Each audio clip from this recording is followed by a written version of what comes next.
Well, good morning, good evening, good afternoon, wherever you're joining us from around the world. Welcome back to Creation Conversations. We're here once again, of course, with John Mackay. We're also joined again by Dr Diane and, of course, Sam, who will be looking after things behind the scenes. So welcome, everybody, to this. Well, it's a fairly wet and dreary day here in the UK. I'm fairly tired. It's been a 6-hour drive home from the Isle of Wight for us to get back to find that Storm Arwen has sort of caused a lot of havoc and destruction to our office and our main base. So do pray for us as we try and fix that all tomorrow. But we've got water dripping from the ceiling and all sorts of interesting stuff. So pray for us much as we deal with that over the next few days. But hopefully the signal holds out. Hopefully we're able to get this stream out, because it's a rather important topic tonight, as well as a slightly controversial one. But before we even get into that, how are we all doing? Okay, down under in Australia, I'll speak first, then Diane. You got wet. I mean, your storms are pitiful compared to ours, mate. I hate to tell you this, but there's a lot more drips in Australia than there is in the UK. Well, I shouldn't have said it that way, I guess, but we have had solid rain since Friday week ago. So we have been very, very wet, lots of flooding and lots of water everywhere, particularly at Jurassic Ark. We're praising the Lord for that water. But we'll give you more on the update on the water and the effects and what's going on at Jurassic Ark in a minute or so. Diane, what's Canberra like down there with all the political gurus? Oh, well, the political gurus have all flown back to their constituencies. People ask us, what's it like living in Canberra? You know, you've got all these politicians. It must be a terrible place. But the politicians all come from other parts of Australia. But it's been the end of the parliamentary session. So they've all flown out to their various home bases now. Mm-hmm. And the people in Canberra are just carrying on as they normally do. Great stuff. It's not so much the rain that I mind, John. It's more the wind. We sort of had gusts of sort of 50, some places of the country, even up to 90 mile an hour winds, which just, blows stuff absolutely everywhere. But yeah, we were sort of caught. It wasn't too bad on the Isle of Wight, but we were still getting sort of 70 mile an hour gusts. And up on the top of the cliffs, it's not particularly pleasant, but it was a bit worse up here in Shropshire, where we call home. And so that's there's quite a lot of mess and stuff and fixing needing to be done. So yeah, we appreciate your prayers for this as we move forward, as well as your support. There's all links and information of how you can support us in the description below this stream. Okay, let's do a sort of a ministry report, as we like to do. Keep you updated, let you know what we're doing with your support. John, do you want to start? And perhaps you'd like to start if I hold this book up to tell us a little bit about this, because I just came back home to these books that have just arrived. Well, you better flick it open so they can see it's not just a cardboard cover like we showed last week. It's a real book. And I'm really thrilled for you, Joseph, but our delivery went to the wrong house. We still don't have ours yet. Such is life, as they say. But it's a beautiful book, great for kids, great for teenagers, and even the adults have read it, have been absolutely, not obsessed, that's not the right word, but amazed at the detail concerning the astronomy put in such a wonderful way for kids to understand and for adults to follow. Because you see, we like digital machinery, but God invented digital maths to start with, and that's what we've used for astronomy and for ages, and we still do on your ordinary yachts and things like that. We find where we are by hand widths and things like that, and you'll find this whole book is a great story on really a new version of the Christmas star from somebody who's not in the main character list in the Bible. And Joseph, you've read it. What do you think of it? Oh, it's very fun. There's a lot of fun stuff in there as well. It's sort of this wonderful comic book style as well. So it's a nice, easy read. It flows really nicely, and it's a pretty detailed. It's probably our longest, I should think, certainly our longest and most sort of detailed kids book. It's a great thing for Christmas. We have a very limited set in the UK. We only have a few copies, so grab it while you can. You can find it out by going to creationresearchstore.com.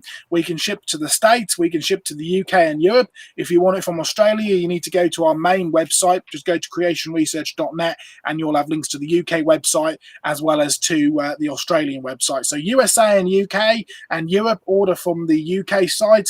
Australians order from the Australian site, and you'll get a copy of this, but very limited edition in the UK anyway, so get it while you can. Great stuff. What else have you been up to in Australia, John? Well, basically, Diane and I sort of today will be tied up later on. Now, our New Zealand rep had a stroke a week or so ago, so we've been reorganising the administration over there.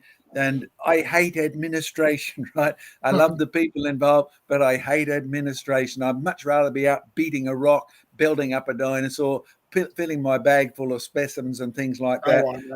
And Diane, you and I have been discussing all the content of tonight, haven't we? Because it is such a pretty provocative subject on races and skin colours and politics and slavery. And so, Diane, what's our next newsletter coming out? I have to have it Monday because I've got our typing girl to do it on the Tuesday instead of Wednesday. So what are we looking forward to in that? We've got a couple of interesting stories. One is, I'm sorry, I'm going to have to look at my my little list here. I've caught you off guard there, so don't worry if you can't remember, because you've got to get me by Monday. Yes, you have.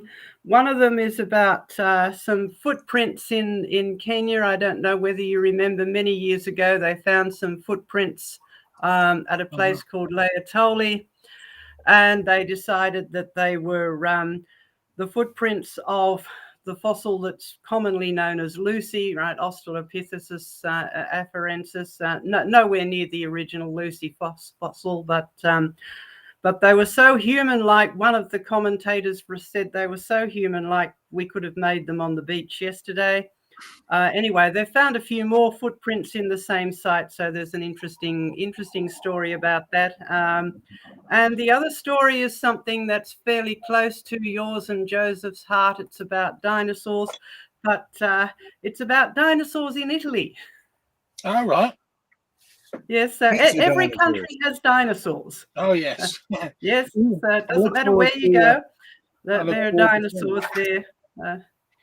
I look forward to seeing the report. Well, it's been fairly busy on my end. Obviously, as you know, we've been down on the Isle of Wight. If you have a look on our YouTube and on our Facebook, actually, we did a special broadcast. The dinosaur broadcast didn't go quite so well because we tried doing it through a software program and it didn't really work. But we managed to actually get a second stream out a couple of days ago while we were down at Hempstead and Baldnor. Wonderful beds there, full of things like these fossils. Let me see if I can hold it up for the camera just there, get it in front of my face so it comes into focus. A lovely crocodile scoot. And one thing you know for sure is that when these fossils were formed, the climate was a lot warmer than it was on the beach when I actually collected this, because it was pretty freezing, right? Climate change is very evident all throughout the fossil record, and of course we've dealt with climate change many times, but go back and watch the stream if you want a nice sort of up-to-date picture of climate change. And this is another fossil we've managed to acquire for our museum collection. My good friend Jim, who lives on the island, who I took John out to meet a couple of years back, this is actually from his personal collection that we managed to actually pick up. Hey John, you recognize them? I do. That's a pipefish. Yeah. How did you know it was a pipefish? Well, our Tasmanian rep who runs our Tasmanian Museum, he's Australia and probably one of the world's leading marine creature breeders dealing with seahorses and pipefishes. So I've seen them living, I've seen them in the rocks. And you took me round to visit Craig. In fact, we should have Craig on here again. We've had him once on Creation Conversations, but it'd be good to actually have him sort of do a tour of his aquarium centre that he's got, because he's got fossils of these in the museum. They're living fossils, no doubt about it. No change at all in however many millions of years.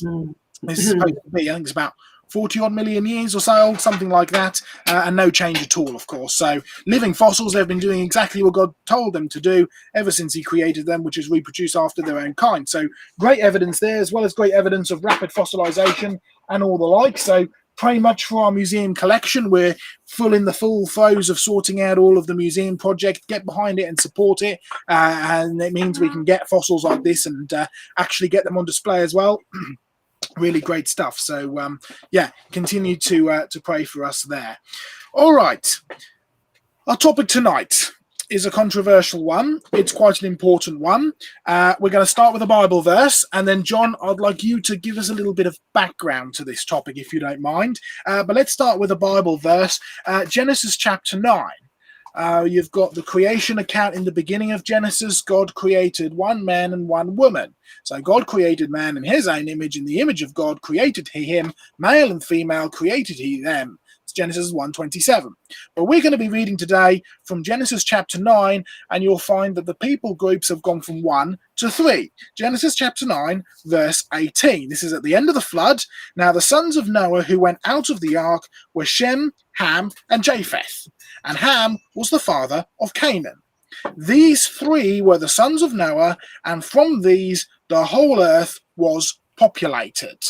And as we go through this topic tonight of race and racism and genetics and slavery and all of this wonderful controversial stuff, which we're going to try and get a really good solid biblical picture of, we're going to be looking at the biblical concept of race and how that all fits into the world that we view around us. So, John, could you introduce this evening to us and explain where you're going to take this topic, and also introduce us to what Diane's going to be talking about as well? Okay. First of all, you've got just raw me and a little bit of history dealing with England and Australia and the people who were first found living here. Then we've got some show and tell. And then we've got a PowerPoint, and if Joseph's done it right, notice I blame him if it doesn't work right. Last week and the week before, we've had sometimes trouble connecting up with our PowerPoint. So we've got a new technique. We're going to see if it works. Let's hope so. And then I'm going to deal particularly with an unusual trip that I made to India and the evidence there that deals with the origin of races and some of the interesting things that come out that are relevant to even the origin of mankind. Did you notice I stretched the word man? We'll come back to that. Then I'll hand over to Diane, because I'm going to finish with a little hint about skin colors and genetics. And Diane, you're our medical biological expert for today, and always. I'll hand over to you. So let me do a bit of show and tell. Okay, can I just jump in really quick, John, and just remind everybody, please, as we go through this is a big topic. We're not going to cover it all tonight. It's a controversial topic. So as we go through, please do ask your questions, stick them into the chat. You know the rule by now, a Q, dot, then your questions. Sam will be able to pick that up, and we'll be able to come to those. We're going to have multiple question answer sessions as we go. Sorry to interrupt, John. Carry on. That's fine. It's just one thing I forgot there, Joseph, because we started out on rain, which was going to be a lead into my show and tell for the ministry. So you'd better actually bring up the show and tell for ministry with a PowerPoint, because rain has got a lot to do with it. So, all right. Now, all I need to do, what do I need to do now, Joseph? You just need to go to your PowerPoint, John, hover over your PowerPoint icon, bring up your presentation. It's all up and ready to go. Oops, no, it's not. That's me. Never mind. There we go. Yeah, now you're up and ready to go. Okay, so here we are. Hover over the PowerPoint, click on it, and we're ready to go, correct? It looks good. Good, okay. Jurassic Ark. Notice me, notice the crowds.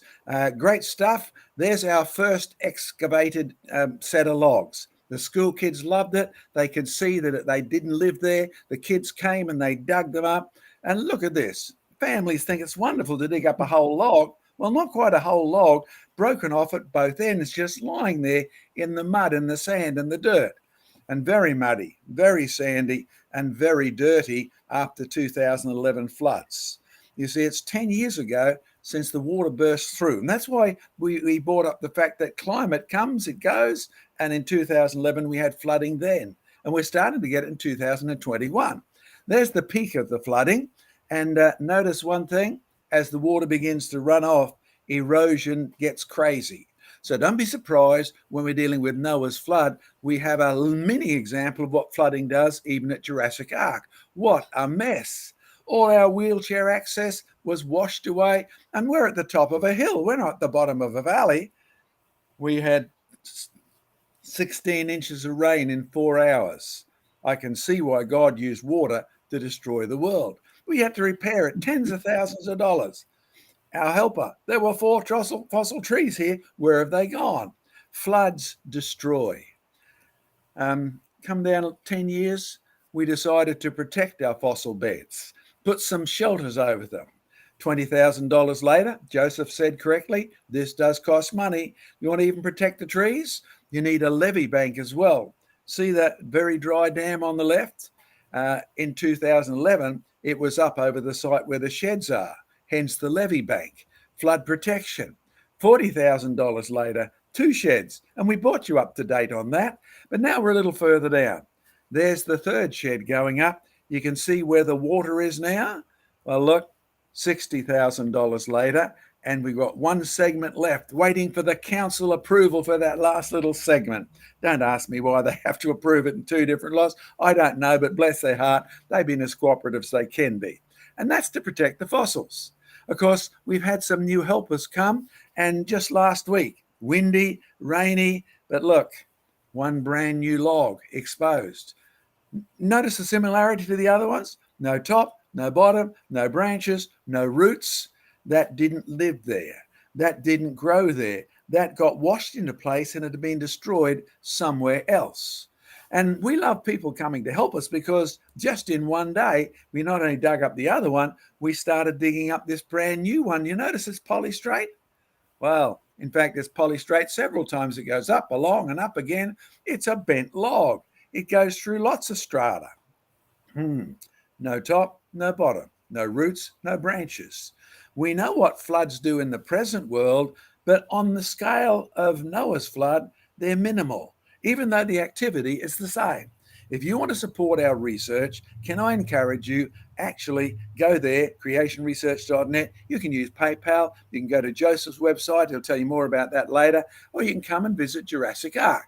Now, when you have a look at this, don't forget, Joseph mentioned Starboy. It's available in the UK. It's available in Australia. Great characters, lots of fun, lots of cute stuff too. I mean, did you know the Romans used to have dogs, but the Jews largely didn't? But the Romans enjoyed them as hot dogs. They ate them for breakfast.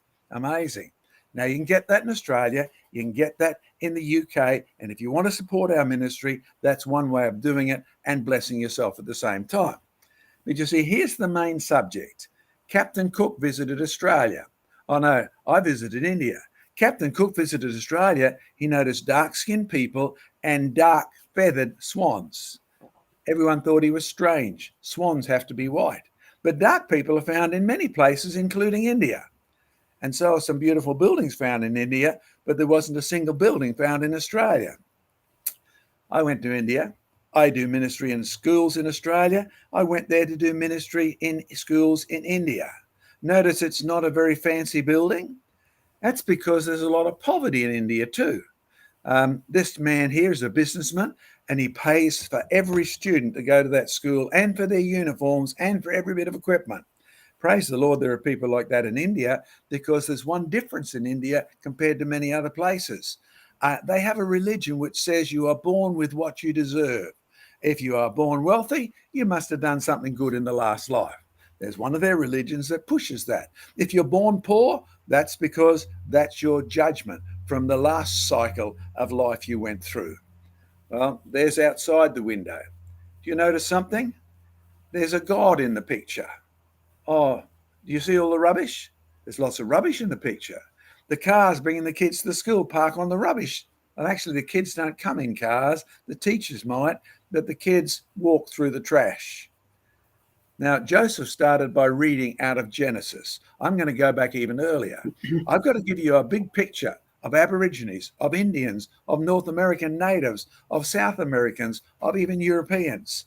God said, let us make man in our image. That's the first part of the big picture that creation research is either famous or notorious for. Take your pick, depending on if you love us or hate us.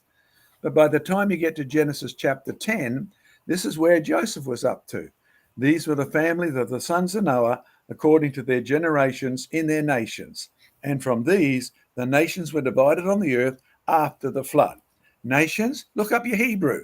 It deals with groups which are recognizably and distinctively different. In this case, Sham's descendants, Ham's descendants, and Japheth's descendants. And those names are color-based.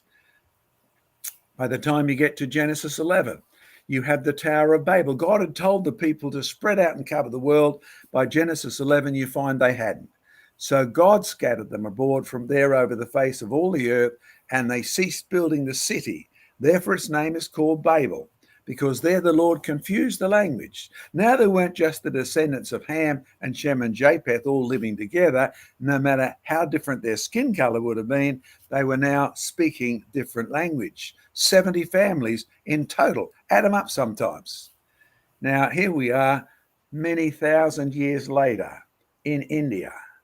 Do you notice something about that truck? Yes, what Adolf Hitler used, the swastika, is not new. Oh, you just reverse the way the arms goes if it's meant to be a good swastika or a bad swastika. It's interesting, the religious connections around the planet and the politics.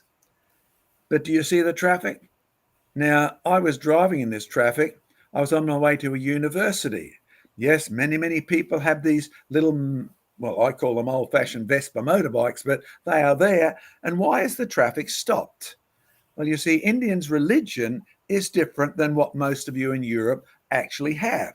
And it shows up practically as yours does. If you're an atheist, you have attitudes about politics. If you're a Christian, you have attitudes about helping people. If you're any sort of religion, it will show up in what you do and what you think. When Captain Cook came to Australia, the fact that he had a daily devotional for all of his ship's men affected the way they saw Australian natives. Now, the reason the traffic's going so slowly is there's a god in the picture. See it there? Do you realize this cow god, actually, you can't touch it? You can't push it out of the road? If it wants to walk over the road, it goes ahead. If it wants to park itself out of the schoolyard and eat the rubbish, then it can. You can't make it move. If you're one of those who believes this cow has godhood and it walks into your house and poops all over the floor, there's not a thing you can do about it. You'll wonder why there are so many diseases in India. Perhaps there's a clue for you. You see, this cow god has greater authority than even the policemen and the motorbikes. Well, you go and you see many temples. I mean, you realize how many man hours it takes to make some of these things? There's no doubt about it. The skill involved here is incredible. But every one of these is a separate god. In fact, in Hinduism, you have some 300 million gods.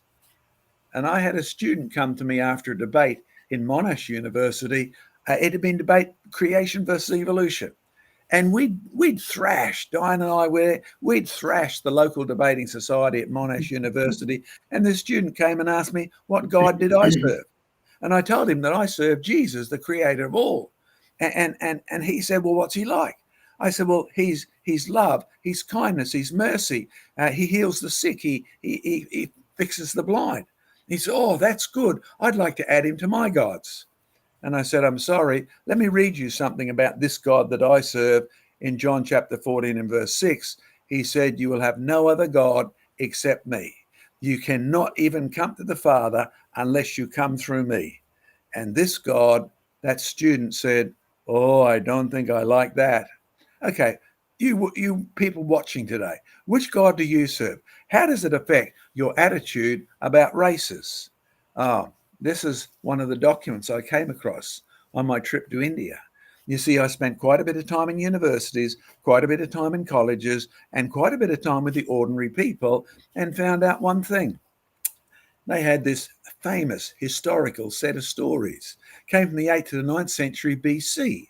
This is older than most of the Roman documents, and it's all about the 7th Mahabharata. Well, you can figure out how you think you can say that. But this story here has involved the 7th Manu.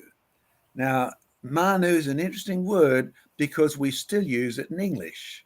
Let me tell you the story that goes with this seventh Manu. A Manu, by the way, is sort of a wise leader. Now, Manu recounts a story of a flood in which people have become evil. And there's a boat. When you have a look at the boat, do you notice anything? Oh, there's a big black swan. Yes, swans aren't black in England, but they are in the southern hemisphere and even in India. And do you see the big fish? Did you count the number of people? There are 8 people on the boat. Now, you know that story, except you don't call the hero Manu, you call him Mr. Noah. Manu, Mr. Noah. In fact, if you go to Egypt, you'll find there's a boat like that, and there's the god Nu in the picture as well. It's interesting when you look around the world, if you're looking for evidence we all come from one family in a big flood, you've got it. And in fact, we take our name from the old Indian word Manu. We are the descendants of Manu. We call ourselves mankind. Yes, it happens to be true. The anthropological evidence from our own writing tells us we firmly started out with a person called Noah. Now 2 bits to sort of begin to wind this section up.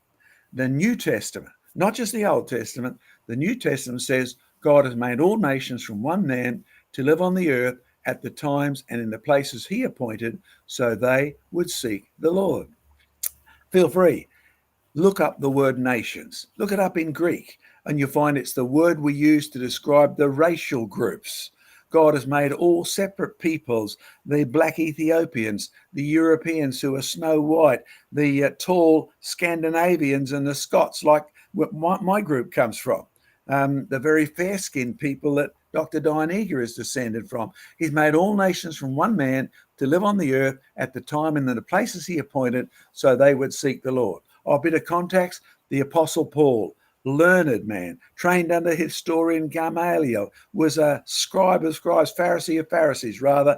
He knew his stuff, a religious lawyer, and he's speaking to the ancient Greek academics. This is not a lecture to believers. This is a lecture to unbelievers. You Greek people, with all your gods, sorry, you are the people who are descended from one man, Adam.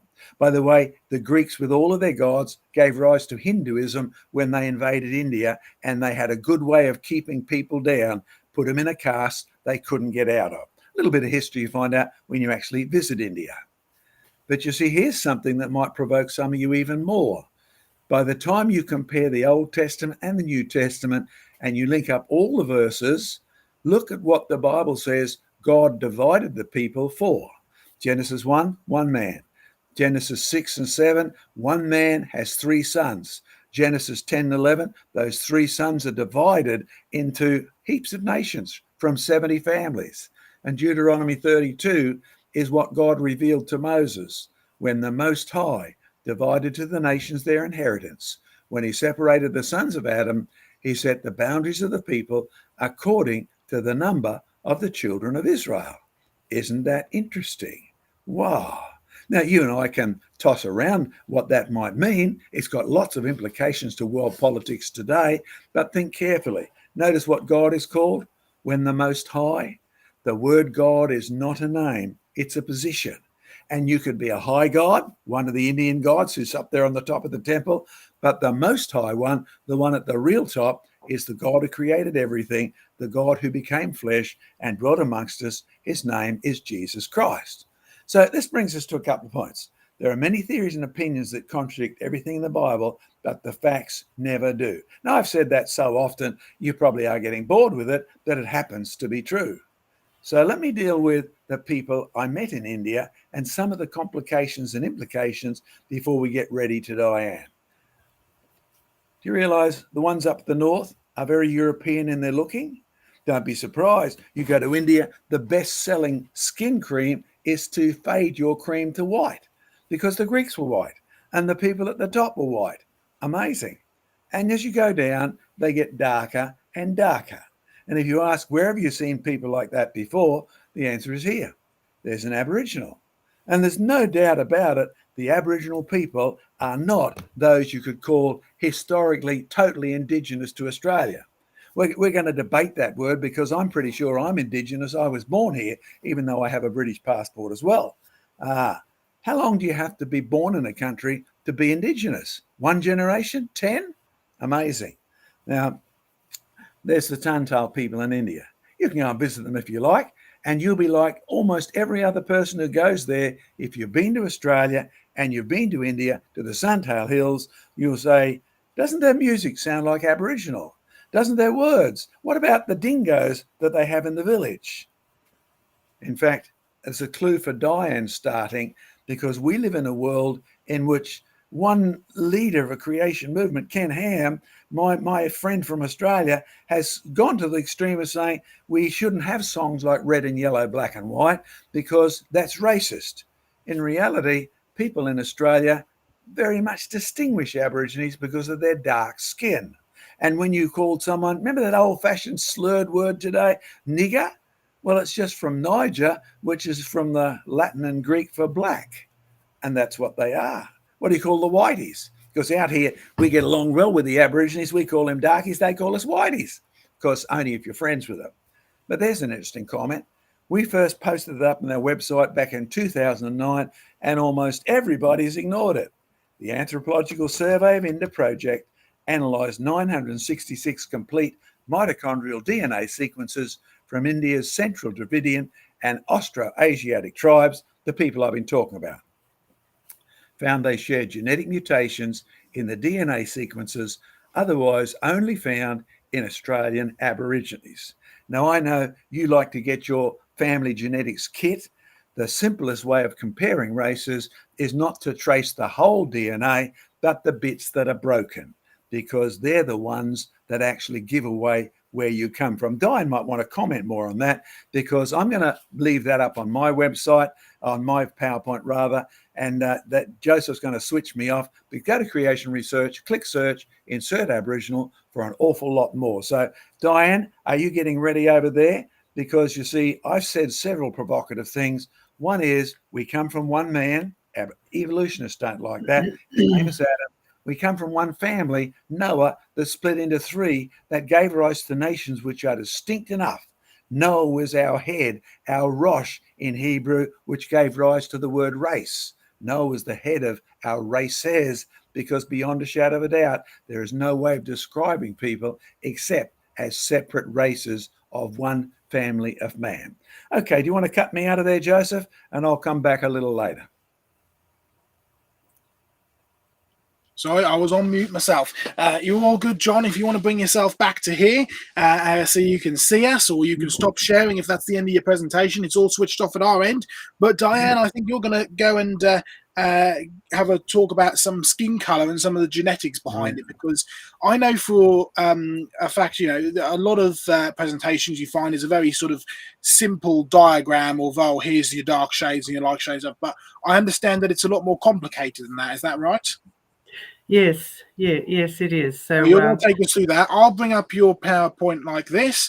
That's all on the screen now for you. So if you just go to your PowerPoint on your computer and bring it up to full screen, so you can start scrolling through us and share a little bit about skin color and how the genetics fits into that as well.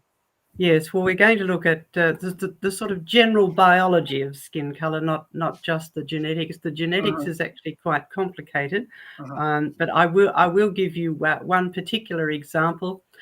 Now, this is some of the variation that we have in skin color all over the world, and that little song that John referred to, Red and Yellow, Black and White.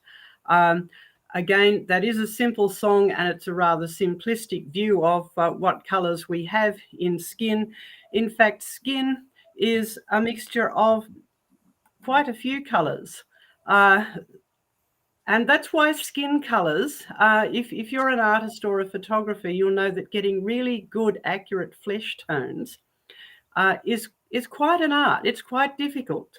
And that is because there are more than one colour in human skin, so nobody is all red or all yellow, and certainly no one is all white. There is no white pigment in human skin. So let's just have a look at the colours we do have that show up when you look at someone and see their skin. So we do have red and yellow, and then we have a couple of shades of brown. One is a very dark brown, almost black, and one is a sort of red brown.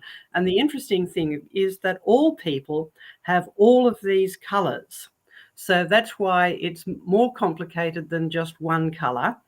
And that's why the genetics is extremely complicated, with dozens and dozens of genes involved. So you can't just draw up your little genetic square and say, well, we've got a couple of colors here and you've got combinations of those.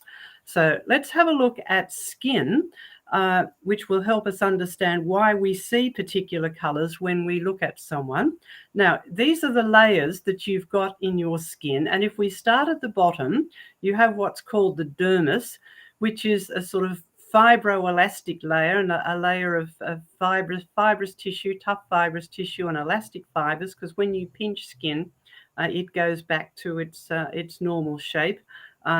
Sadly, that elasticity diminishes as you age, and that's one of the reasons we get wrinkles. Now, coursing through that are the blood vessels that nourish the skin, and that thick layer of cells above the dermis. So the dermis is the sort of light mottled layer at the bottom. The epidermis is the outermost layer of skin, which has to cope with being exposed to the outside world. So what it does is to make a substance called keratin, and also various oils and various other proteins, to give you a waterproof layer. Now, for those of you who live in Britain, that's not to keep the water out, although it does that. It's to stop the water from inside your body leaking out so that you don't dry out. But it is a waterproof layer. Now, the reason for the very irregular borderline between the epidermis and the dermis is so that you've got a big surface area, because that has to be tightly gripped onto the dermis so that it doesn't get scraped off and knocked off every time you touch something. So those are our three layers, and our different colors are more predominant in each of those three layers. So let's have a look at, start at the bottom again. Red comes from hemoglobin, which is the pigment in your red blood cells. Red blood cells genuinely are red, and because you have a lot of blood cells close to the surface of your skin, you do actually see the red from that showing through. And the amount of blood that flows through the skin can vary quite a lot, because that is used for thermoregulation, for temperature control. So if you are hot, you know that your skin goes red, because a whole lot of blood vessels will open up, lots of blood gets diverted up there, and you can radiate out that heat. When you're cold, you tend to go rather pale, because only the minimum amount of blood is sent up there to make sure that the skin stays alive. And if it gets too cold, it will actually die. That's called frostbite.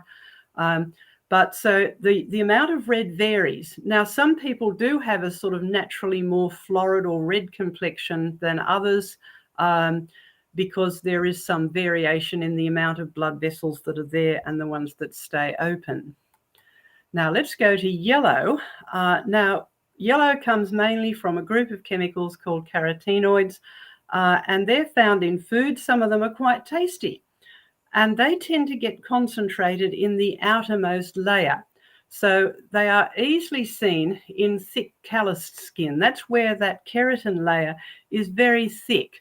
So if we go back to our picture here, so down at the bottom we have the dermis with the blood vessels. That's where the red is seen. Up the top we have keratin, where the carotenoids tend to get concentrated. And in the middle, we have the epidermis, and it actually makes its own pigment, and it's melanin. You've probably heard of that. And there are actually two variants of melanin. One is called eumelanin, one is called pheomelanin. And there are a whole lot of genes that control the production of this, but they are both made in the same cells called melanocytes, and those are in the epidermis. So if we go back to our skin layers, now you can see where all the different colors are. But when you're looking from the outside, of course, you see a combination of those. And so that's why we get all the subtle variation in skin color. And it also explains why we get some of the extremes at the very end of the sort of spectrum, where we have very pale people and we have very dark people. So let's go back to the melanin, because that is the one that varies the most. Now, there is a really interesting thing about melanin. The number of melanocytes, that's the melanin-making cells, is much the same if you took the average from a whole lot of different people who would be classified as being in different racial groups. The number of those melanin-making cells is much the same. So what's different? All right. Now, well, let's have a look at some of those melanin cells, where they are. They sit along that borderline, right? Remember the this very curved borderline that you've got there, so that you've got a good grip from the epidermis to the dermis. They sit in the bottom layer, and there's an important reason for that, is that the epidermis is constantly being remade. So in that bottom layer, you've got a whole lot of cells which are reproducing, which means they are copying the DNA in those cells. And so those cells need to be protected from the sunlight from the outside world, from radiation. And that's the function of melanin. So the melanocytes sit there next to the keratin-making cells as the keratin-making cells are reproducing. And the melanocytes make melanin, and then they export it to the keratin-making cells. So in this piece of skin here, you can see where the melanocytes are, because in this person, they are very, very active. And that's the main difference between very dark people and very light people, not so much how many of those cells they've got, but how active they are. But even in this person, where they are very, very active, all the melanin seems to be at the bottom. But if you go up to the top where the keratin layer is, that's that fibrous looking layer at the top, it seems to have disappeared. And in fact, that does happen because the function of the keratin cells is to fill up with keratin and various oils and other waxes and other substances. And eventually those cells die, so that you've just got little flakes of the keratin cells left over. And that's the outermost layer. Now, they no longer need that protection because they're no longer dividing. Their DNA doesn't need to be protected. In fact, their DNA gets broken down in that process as well. But in some people, the melanin does actually persist right to the top. And so that's another reason that you get the variation. So the melanin cells export it to the keratin cells, and that explains how we get the variation. You've got variation in the ratio of the eumelanin and the pheomelanin. That's the reddish colored melanin and the very, very dark melanin. How active those melanocytes are and whether they persist, whether the melanin persists in the keratin. Now, all of those things are controlled by different genes and by different chemical signals from the rest of your body. And so that's why it's not a simplistic thing to say that some people are red, yellow, black, or white. They are actually combinations of all three. But we do have distinctive color combinations. So all people have all colors. Different skin colors are variations of the same color combination. But we do get distinctive color combinations. Now, how do we explain that? Because in that picture I've got at the bottom, you've got people who are always very dark. You've got people who are always sort of middle brown. You've got people who are always very pale.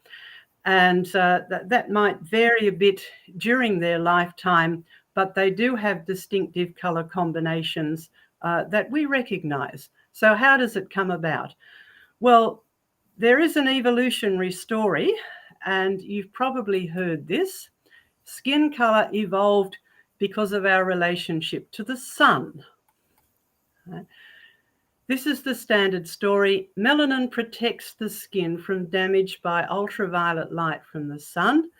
So people with dark skin evolved where there was a lot of ultraviolet light because they needed that extra protection. However, skin does need some sunlight in order to make vitamin D.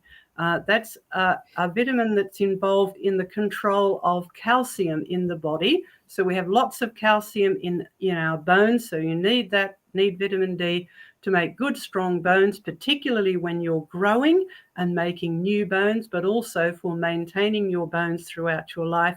But calcium is an important mineral that's used in lots of other body functions as well. So vitamin D is very important for normal body functions. So the standard story is, well, light skin evolved in the low ultraviolet regions. Well, let's check that out and see how it works. All right. So if we look at the world, which of course is round rather than being flat, there will be more ultraviolet light in the equator and the tropical regions. So that line going through the center there is the equator. And up the top, as you go towards the poles, it will get darker and darker. So we should get a sort of overall pattern of ultraviolet light, lots of it in the middle, and then it gets darker and darker as you go towards the poles where there's not much light. So does the pattern of skin colors of people who have lived in places for millennia, right, what we would call indigenous people, does the pattern of skin color match this? Now, it's actually quite difficult to do that now because for the last century or two, people have been wandering around the world and mixing and matching.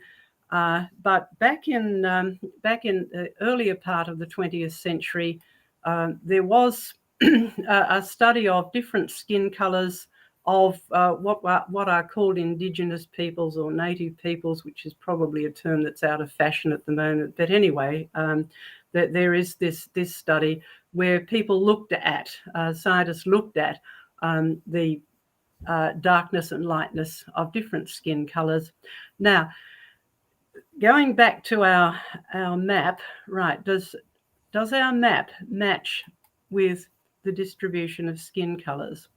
Well, it sort of works for Africa and Europe, particularly around equatorial Africa. You've got a lot of very dark people.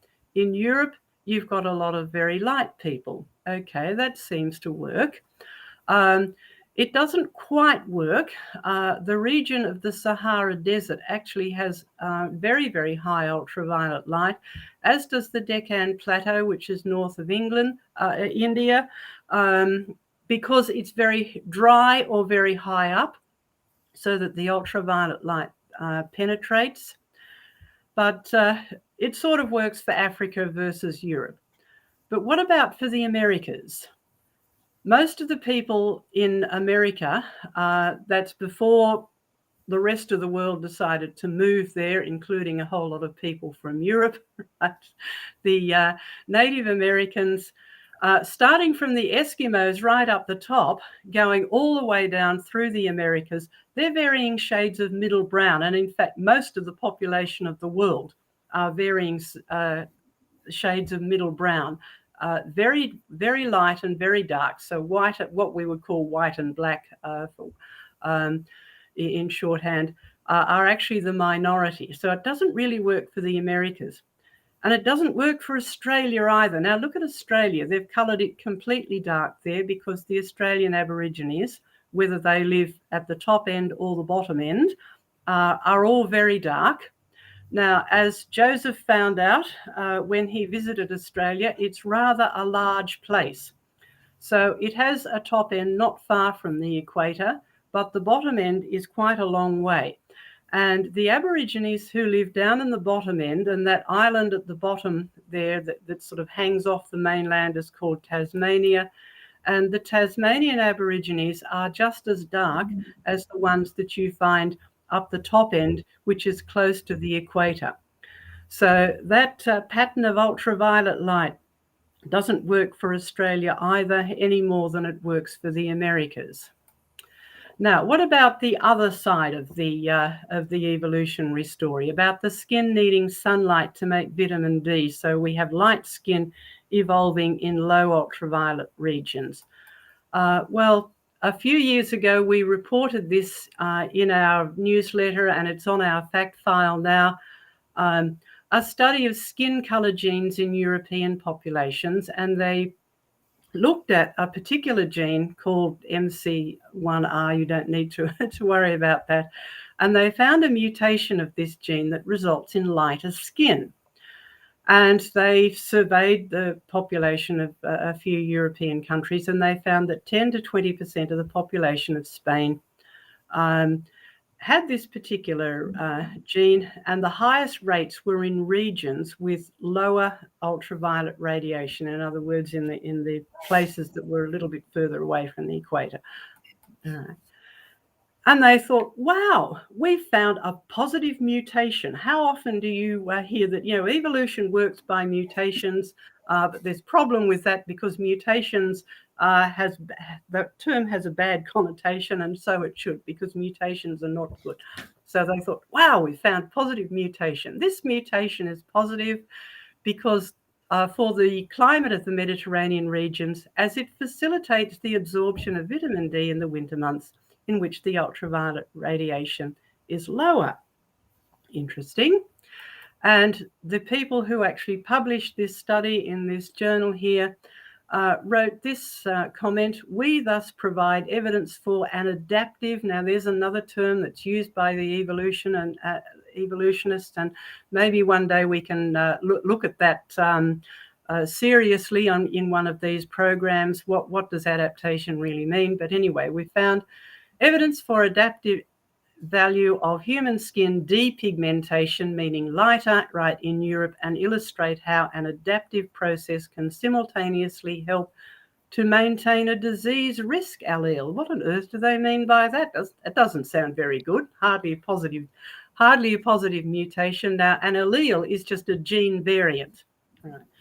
Now, what they mean by that is that this mutation is associated with an increased rate of melanoma, which is a type of skin cancer. Now, everyone knows that cancer is not good, right? And so they thought, oh, well, we have to deal with this. So they then went on to comment, melanoma has been an invisible illness to natural selection. In other words, it doesn't get selected out. It is the price that has to be paid for improved survival of the fittest species, rather, in areas of the world with lower solar radiation. Now, anyone who has ever suffered from skin cancer can rise up and say to these people, phooey, there is nothing good or positive about having skin cancer.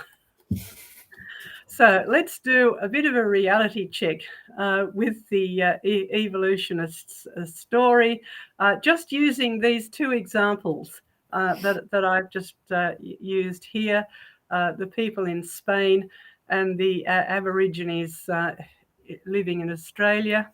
Okay, so up in Spain, people have evolved to be light because they're further away from the equator. Down in Australia, people have evolved to be dark. The interesting thing is those two groups of people are equally far away from the equator, right? The 40-degree line goes through the middle of Spain. It also goes through the Bass Strait, which is the bit of the sea that separates mainland Australia from Tasmania. So that doesn't work. How do we get the distinctive color combinations? Well, we started with a Bible verse.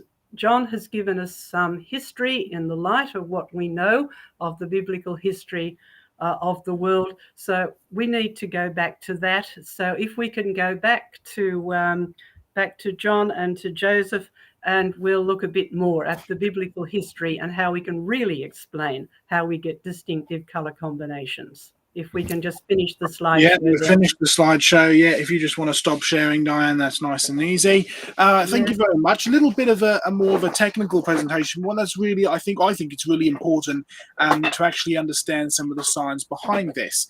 John, any comments? Yes, the one that occurs to me is when I was just observing and not involved in creation research and doing genetics at university and all of those things. It was very interesting to note that I'd come across people of different nationalities. So the dear old Aboriginal, tribal person that I met, if you wanted to write a police description of him, you would have to say black skinned. And in fact, that's how you would enter it into the police report in those days. Today, it's not popular to do that. So they have a very hard way to describe so many people, but he definitely was. I mean, if he didn't smile at night, you didn't know where he was because he was so dark skinned. And then I met a Norwegian stewardess off a ship.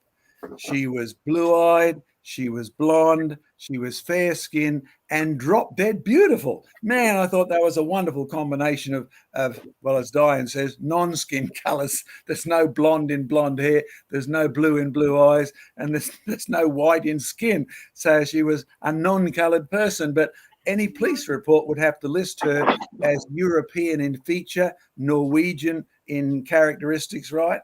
And then you've got everybody in between. So when I was in Alaska filming a series called The Origin of the Races, I honestly had to say the people weren't black, the people weren't white.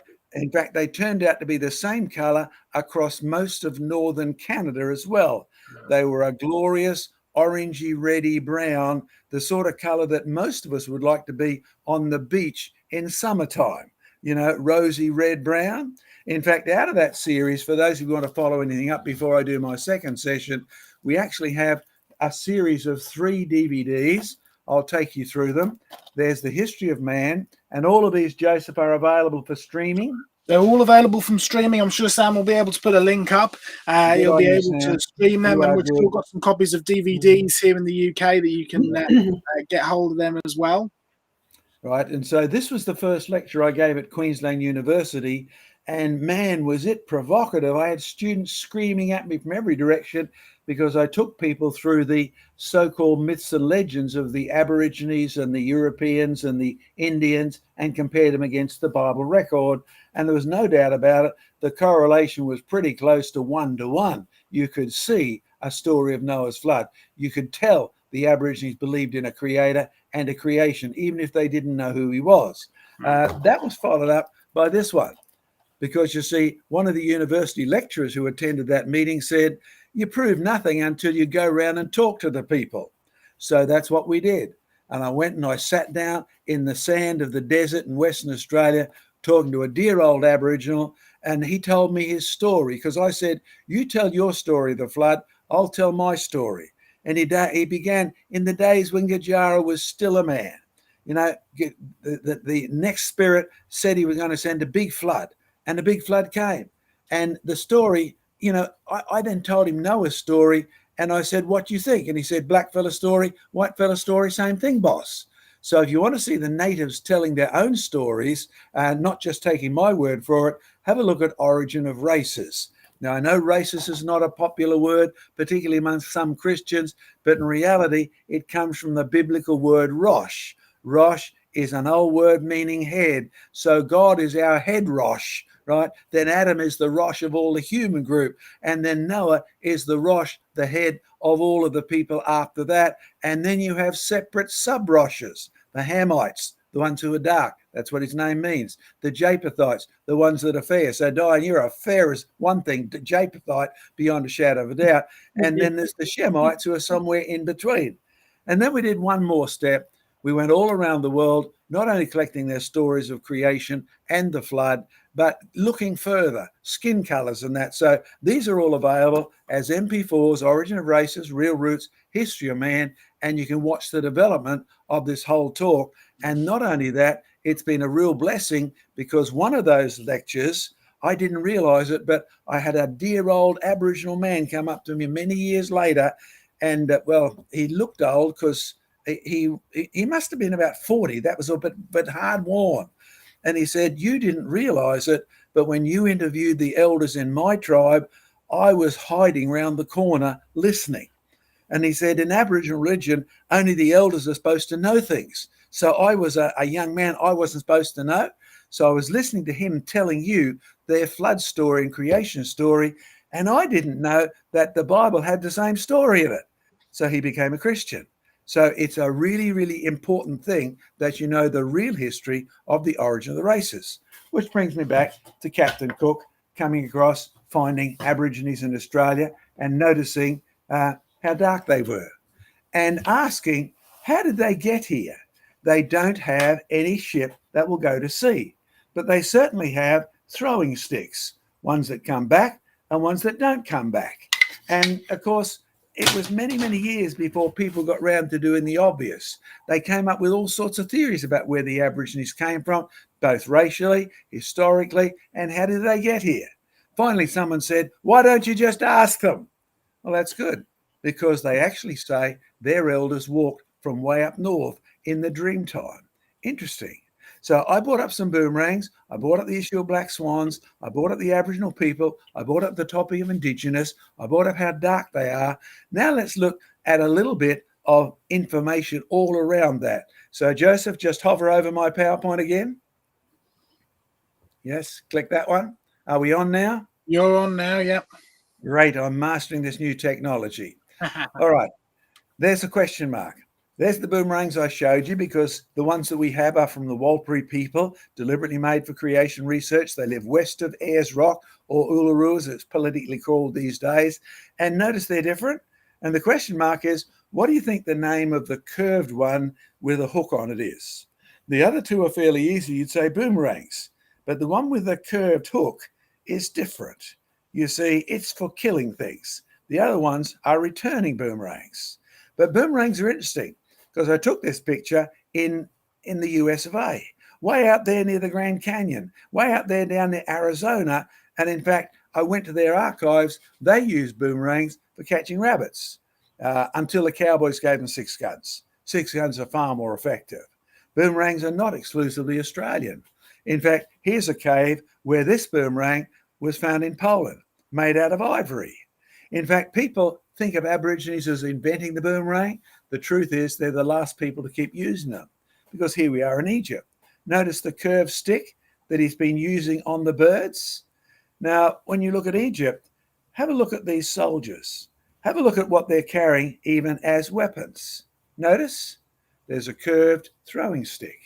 In fact, we paid a small fortune to the British Natural History Museum, £1,000, and this is 30 years ago when we were filming things, an hour to peek into Tutankhamun's coffin. That's what was in there. Boomerangs. Wow. Throwing sticks, curved throwing sticks. Aborigines aren't the people who invent the boomerang. Aborigines are the last people to keep using it. In fact, the Egyptians had them.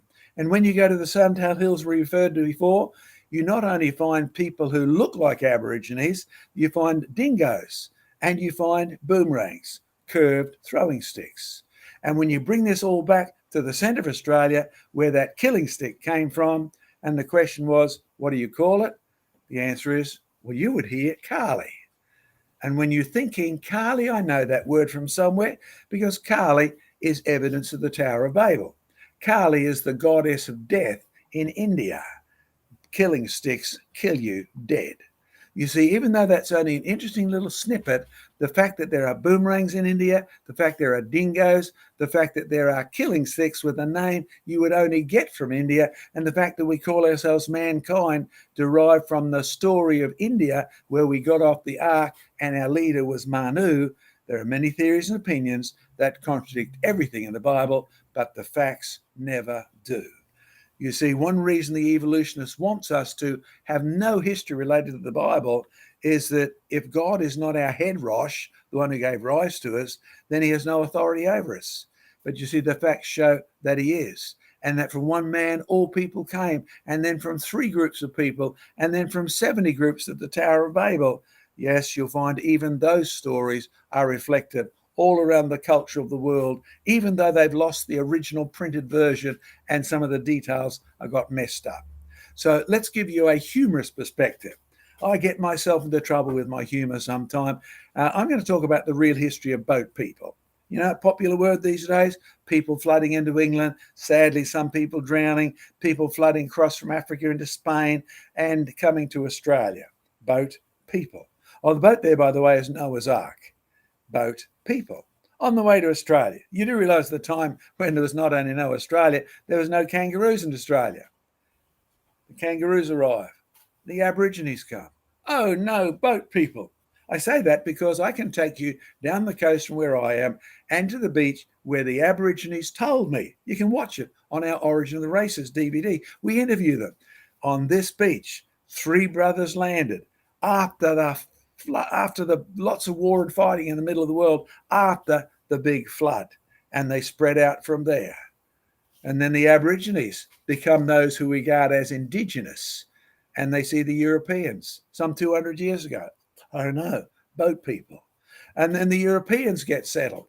And then they say, oh no, boat people after the Vietnamese War. Sounds familiar?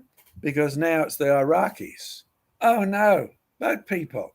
This is the history of the planet. In fact, since we all started on Noah's flood, we're all boat people. We all got off the same boat. We'd all been judged by the same God.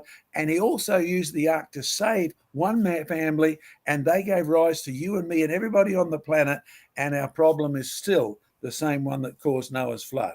It's not a problem on the outside. It's a problem on the inside. It's called sin. And that's the only way that you will deal with racial conflict, not by declassifying their colours, not by saying there's only shades of brown in your cute little song, but by dealing with the issue of sin. And only our head Rosh, Jesus, actually came to do that.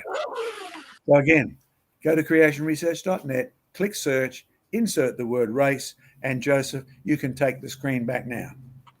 Great stuff, John. Thank you very much. All right, we're sort of just over our hour mark. We try and wrap these things up by 2 hours, and we need to wrap it up by 2 hours tonight because we've got meetings and stuff like that to go on. So we're going to move swiftly on, but I think it'd be important to have a break and run through some questions, see what people have been saying in the chat, see if we can deal with some of the clarifications perhaps, because the next topic we're going to do, which I'm going to deal with, is maybe the most controversial out of all 3 of the topics we've been talking about tonight, right? We're looking at slavery. We're looking at a true history of slavery. So that could be really interesting. But before we go on any further, Sam, how's the chat looking?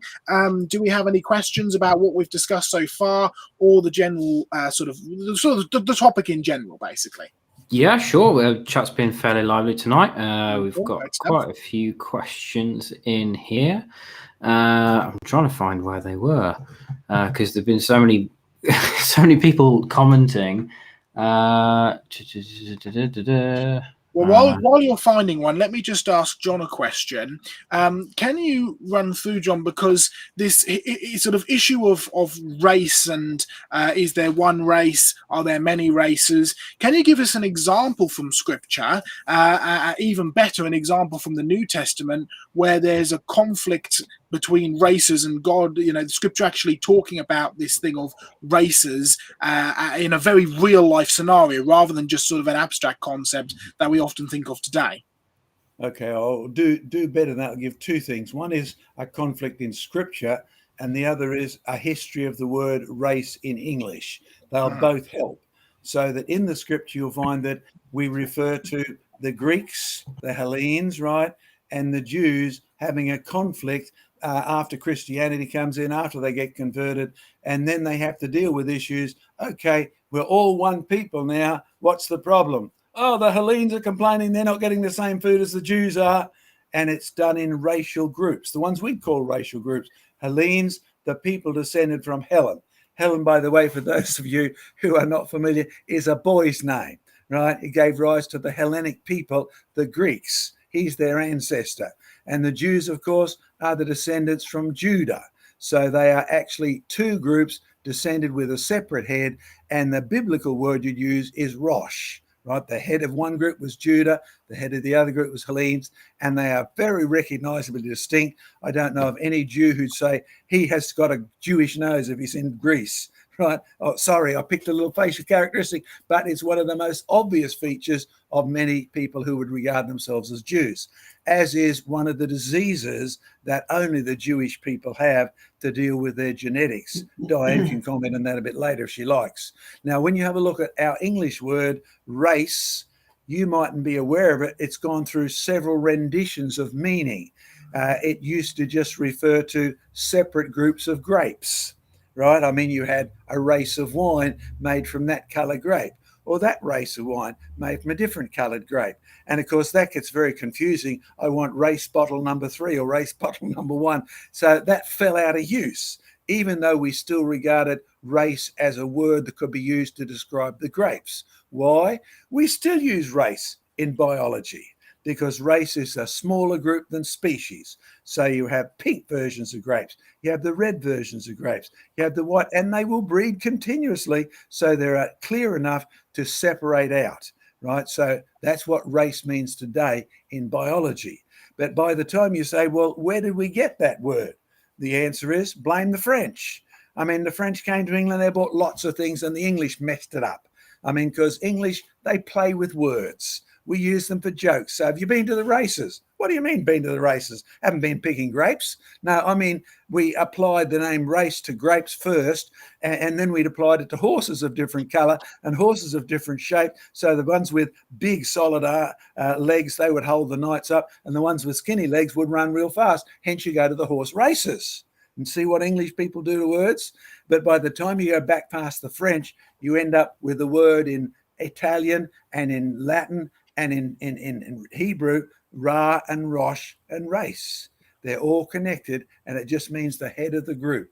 So don't be frightened of the word, and it does mean what it's used for. There are separate races of people for the simple reason you can describe the Aboriginal as saying, lives in the outback in many cases and is tall or is dark skinned, and the police would have to use that description, even if they're not allowed to say of Aboriginal appearance, right? That's what we do, and it's the only way you can describe it. Diane, would you like to comment on that Jewish disease that's very distinctively a genetic one? Oh, I assume you're talking about Tay-Sachs disease, which is a biochemical problem. Yes, it was picked up originally in Ashkenazi Jews, so Jews from the sort of Western Russian region who migrated into Europe and then migrated all over the world. And so if they find this disease, it's a very, very sad disease, actually. Babies who are born with it die very young. One of the questions, if you suspect that you have a baby with this disease, is to ask the parents, are you Jewish or are you of Jewish descent? Because it was first picked up in this particular group, and it's a mutation. It's a genetic lack of a gene that's needed to make an essential enzyme. So basically, somewhere in the history of Russian Judaism or the descendants of the Jews, somebody has had this mutation and all of their descendants have inherited it. And if you get it twice, then you don't live very long at all. But the adults can survive with only one copy, correct? Yes. It's a what they call a recessive gene, so that the parents can carry this and be perfectly healthy themselves, but if both parents have it, it can get passed on, and the offspring can get a double dose of it. So when we're classifying races, Diane, in biology, we look for enough distinction to be able to separate it into two categories that are workable. And in this case, if you find one marker for Tay-Sachs disease, you know for sure somebody in that family is a Russian Jew. Right, so that's enough. Or has descendants who go back to them. Jews have migrated all over the place now. But in the until recently, of course, they did tend to only marry and reproduce amongst themselves. So that mutation did become cemented into that population. Yeah, Joseph. All right, great stuff, great stuff. How are we doing the questions, Sam? What have we got? Let's do a few more minutes on questions, and then I'll do my section of this evening, and then we should just have enough time to squeeze a couple more questions in before we finish. So let's have a look at what's been said in the question chat box tonight. Yeah, certainly. So we've got a question here from Tony Oldknow. Question: I heard a spirit-filled pastor say many years ago that he said Negro, meaning an uneducated man. Is this wrong or right? Please, thank you. It's Tony from Hilperton in Wiltshire in England in the UK, a Messianic Karaite Jew. Okay. You will find that words do tend to adopt the meaning of their users, rightly or wrongly. So when you have a look at the original word Negro, it's related to the old Latin word, the old Greek words, etc., describing black, because that's how they were first appears, right? Now, when you actually invent slavery on top of that, and let's not forget, and I'm sure Jason will bring it up, I still remember reading a great book by the first African bishop in the Anglican Church, and he said we must never forget that the Europeans got their slaves because we sold them to them. In other words, there's not just Europeans involved in slavery. The blacks have been selling each other for ages, and the Arabs are still in it, right? So when you have a look, if you think of the exposure in Middle England of people to black slaves, and Joseph going to deal with slavery, denied education, denied a good livelihood, used as donkeys, as beasts of burden, etc., no chance for education, right? So don't be surprised. The word is used, Negro. It becomes descriptive of someone, no education, no wealth, none of those things, right? It's purely contextual. It's historically incorrect, and it's certainly physically incorrect, as so many people, even from that background, have worked their way out of it into wealth and education, just like any of us can, because there were times when my family and your family were also involved in slavery, but that's Joseph's topic, so I'm not going to get onto that. Good stuff. Right. We've also got a quick question from George Bond. I think this is a question for you, Diane. Do people living at the extremes of the equator suffer vitamin D deficiencies and hence bone density issues? I assume you mean extreme distance from the equator. In other words, in the very northern areas and the very southern areas. Yes, they do.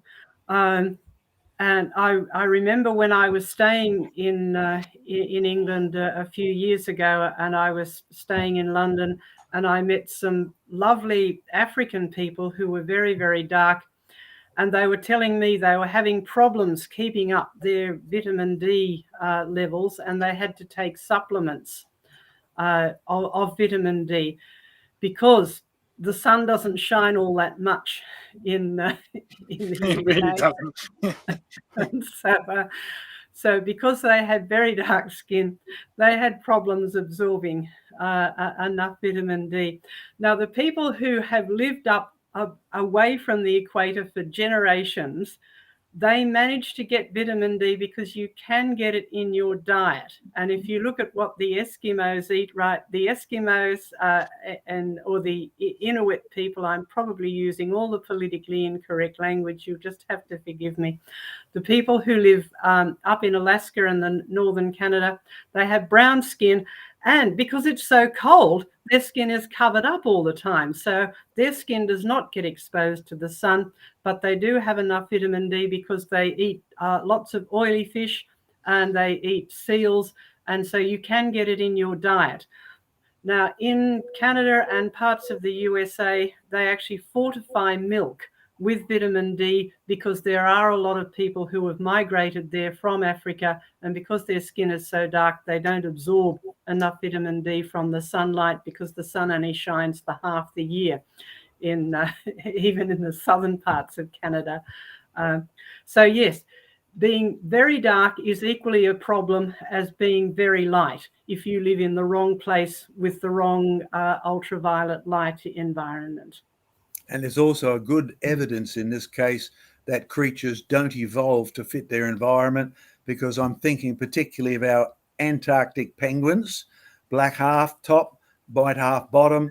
Did the white bit evolve for the Antarctic? Did the blackbed evolve for the tropics? What are we talking about here? But in reality, they can get their vitamin D from the environment, from the fish and the fish oils that they eat. So both things are true. Joseph? Yeah, great stuff. Thanks for the question, Sam. Let's move on, and we'll leave some time for a question after answer session at the end of this before we have to disappear. So remember, a question, stick your cue, and then stick your question in. We'll come back to it. If we don't get to it in this stream, we will be able to cover it in later streams, so keep an eye out for that as well. All right, I'm going to do my section now for this evening. So I'm going to leave the controls fully in the hands of Sam and just bring up my presentation just here, so we can go forward. A reminder of our websites there, creationresearchuk.com, creationresearch.net, all the resources, all the great stuff, including our fabulous new book, is Zach the Star Boy. You can go and check all of that out on those websites there. Now available, remember, UK and Europe and USA, you're ordering from the creationresearchstore.com. Australia, you're ordering from the creationresearch.net website. So you can just go to the creationresearch.net and click on the appropriate links from there, just in time for Christmas. All right, here's some of the stuff we've been doing recently. See our wonderful dinosaur footprint there?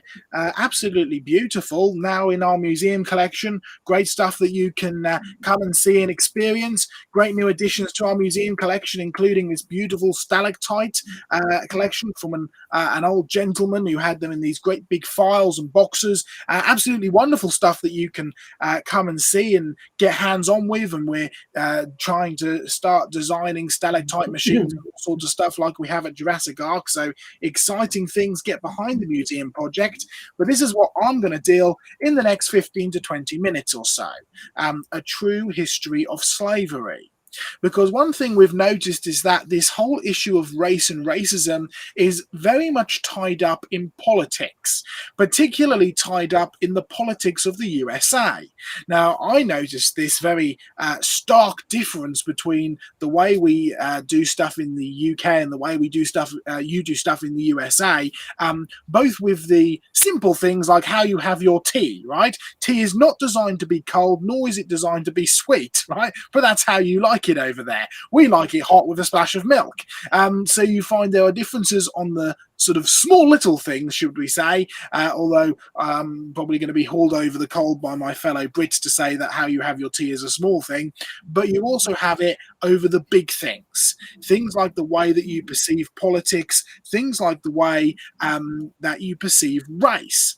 And race has become so closely tied to politics that it is now a voodoo word. You can't use it, right? It's a bad word to use, and then you get some Christians promoting the idea of one race. Well, we'll have dealt with some of the concept of race this evening and some of the the history of the word and the sort of both the biblical and the scientific point of it.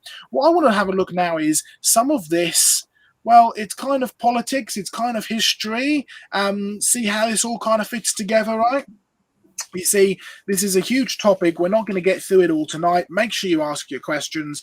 But of course, you can also email us at info@creationresearch.net. We're always looking for new questions for our Ask site that Diane looks after. So get in touch with us because this is a big topic. This is a controversial topic, but let's dive through it step by step.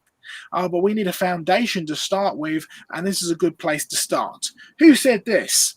Beware of false science. It leads you astray. Paul, the Apostle Paul, to Timothy in 1 Timothy chapter 6, verse 20. Beware of false signs, says Paul. His warning, false signs will lead you astray. Oh, this is the paraphrase of the scripture there, right? Go and pick up your Bible and read it yourself. It's a fascinating book. It's a fascinating chapter. But you will find if you pick up your old King James Bible, it actually does have that word science there. Beware of science so falsely called. Science, it's the old Greek word for knowledge. Beware of false science, beware of false knowledge, says Paul to Timothy. The point, false science and false knowledge will lead you astray. So watch out for false knowledge, especially in the modern world of politics. We don't tend to go too much into politics, only when it really affects us as Christians. And we have a 3-part series, soon to be 4-part series, on when should a Christian obey or disobey the government. So go back and check that out. We did that a few weeks back. But this is what we're going to be looking at tonight. Important point. If you don't ask the right questions, you won't get the right answers.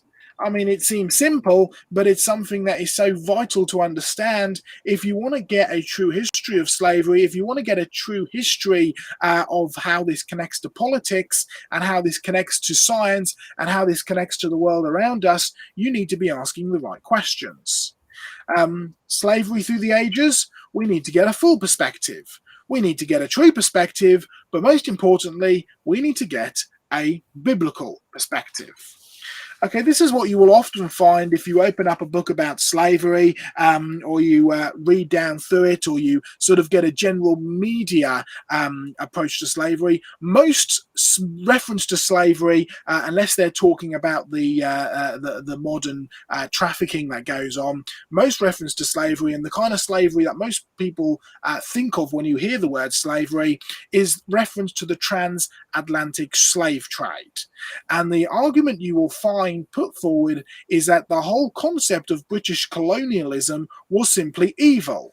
The idea that's put forward is that British colonialism is the source of all transatlantic slavery, and the picture which is often painted is that the transatlantic slavery consisted of British slave traders traveling to Africa, kidnapping these peaceful natives and selling them into slavery. This is the picture that's given to you. This is the picture that certainly gets conjured up in your minds when you read about stories of the slave trade. There was a program on the BBC not long back starring Samuel L. Jackson as they were traveling around having a look at the history of slavery. And I tell you, some of the stuff that you could find on there was horrific. The way that they kept these slaves, the way that they chained them into the ships, the amount of people who died from it.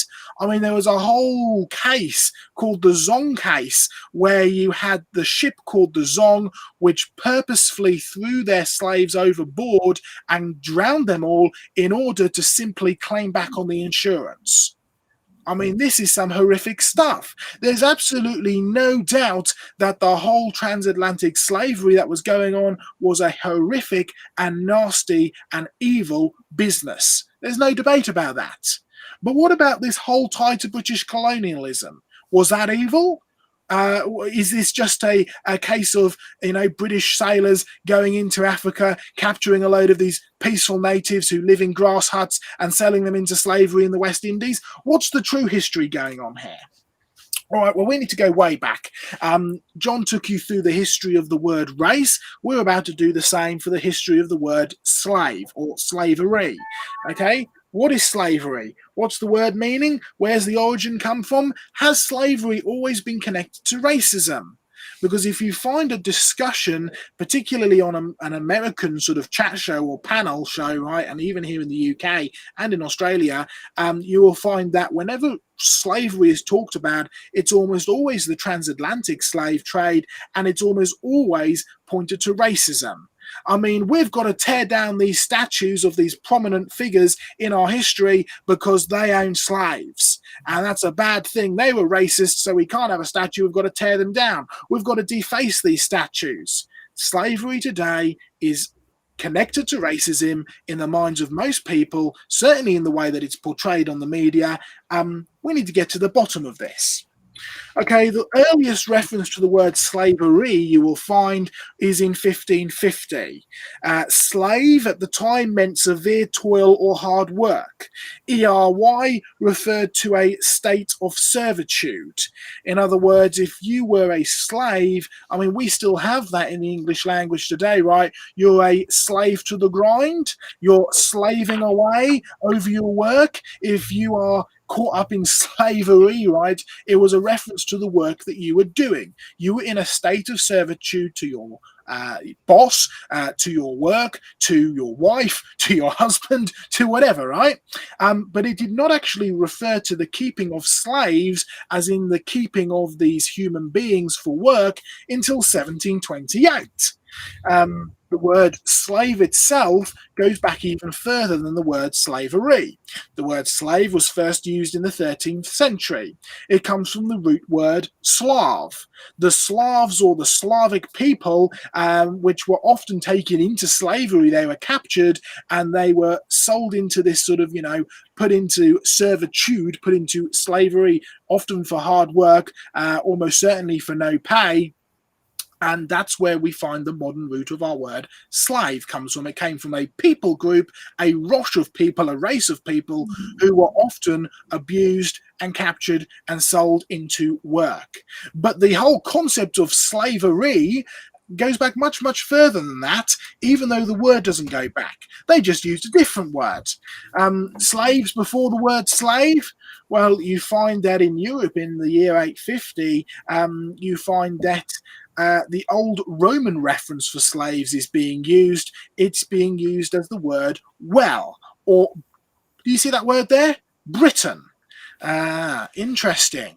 The Romans came to Britannia and they took slaves, and the word Britain became used as a name for slave. And in fact, that word well there, which has connections to the roots of the term Welsh.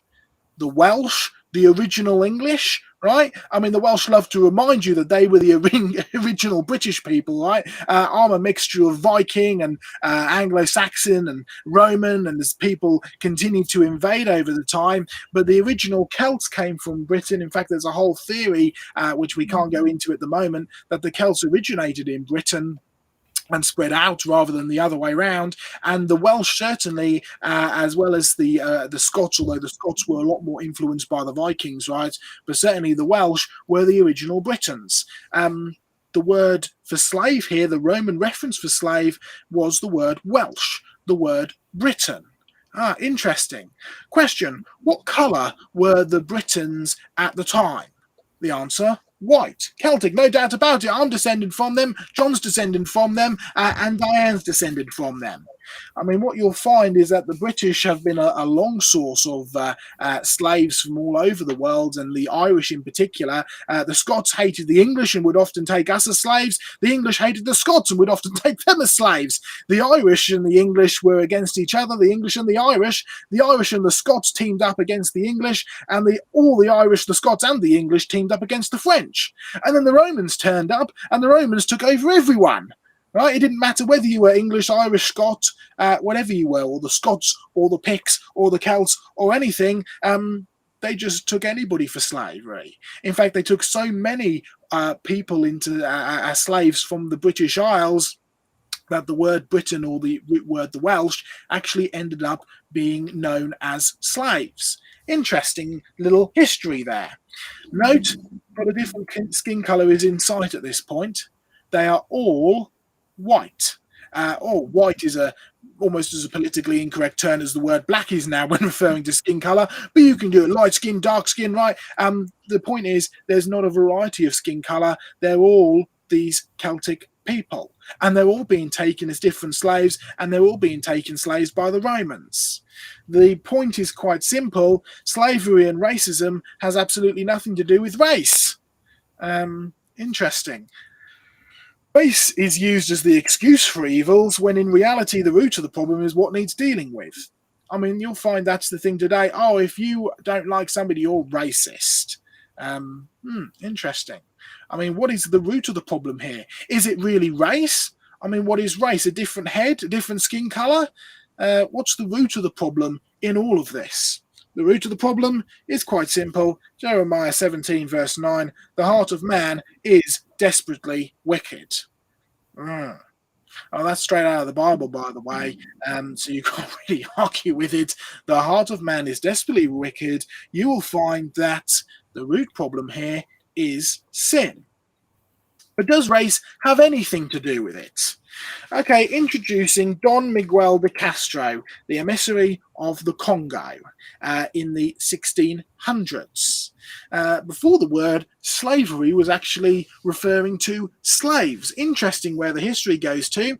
You see him in all his fine clothes there. He was actually appointed by the King of Congo as a main negotiator to the European states.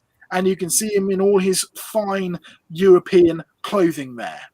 I mean, one thing that this shows you is that there were certainly black people with vast amounts of recognition, vast amounts of wealth, and people who were actually being used as international.